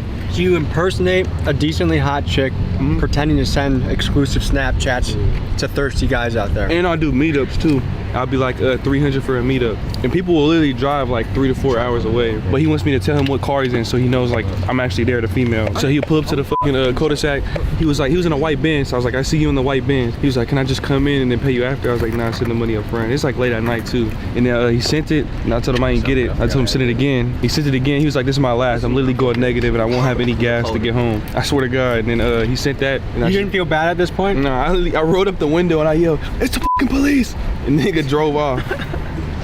He was down to his last while driving a Benz? Yeah. So what do you think about some people's financial priorities? Like, I feel like some people they live above their means. One of my pet peeves is littering. What the hell is this? We gotta feed birds. Yeah. The birds not eating. Yeah, I'm just feeding the animals. How much do you think this ring cost? That was $16,000. $16,000. Yeah, from Johnny. Okay, so we're here at the Airbnb you have for the day. You're gonna show us the last scam of the day. A big wave right now is Cash App. This one's going crazy. Do 55.8. So 55,000. Literally that simple. And how did you do that? Gotta pay for the size, man, and I can cash that out.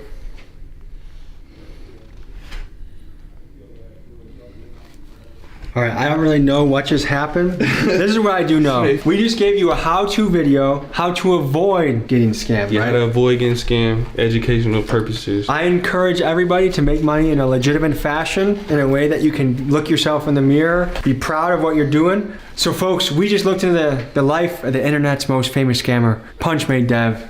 Thanks for joining us. We'll see you next week. Peace.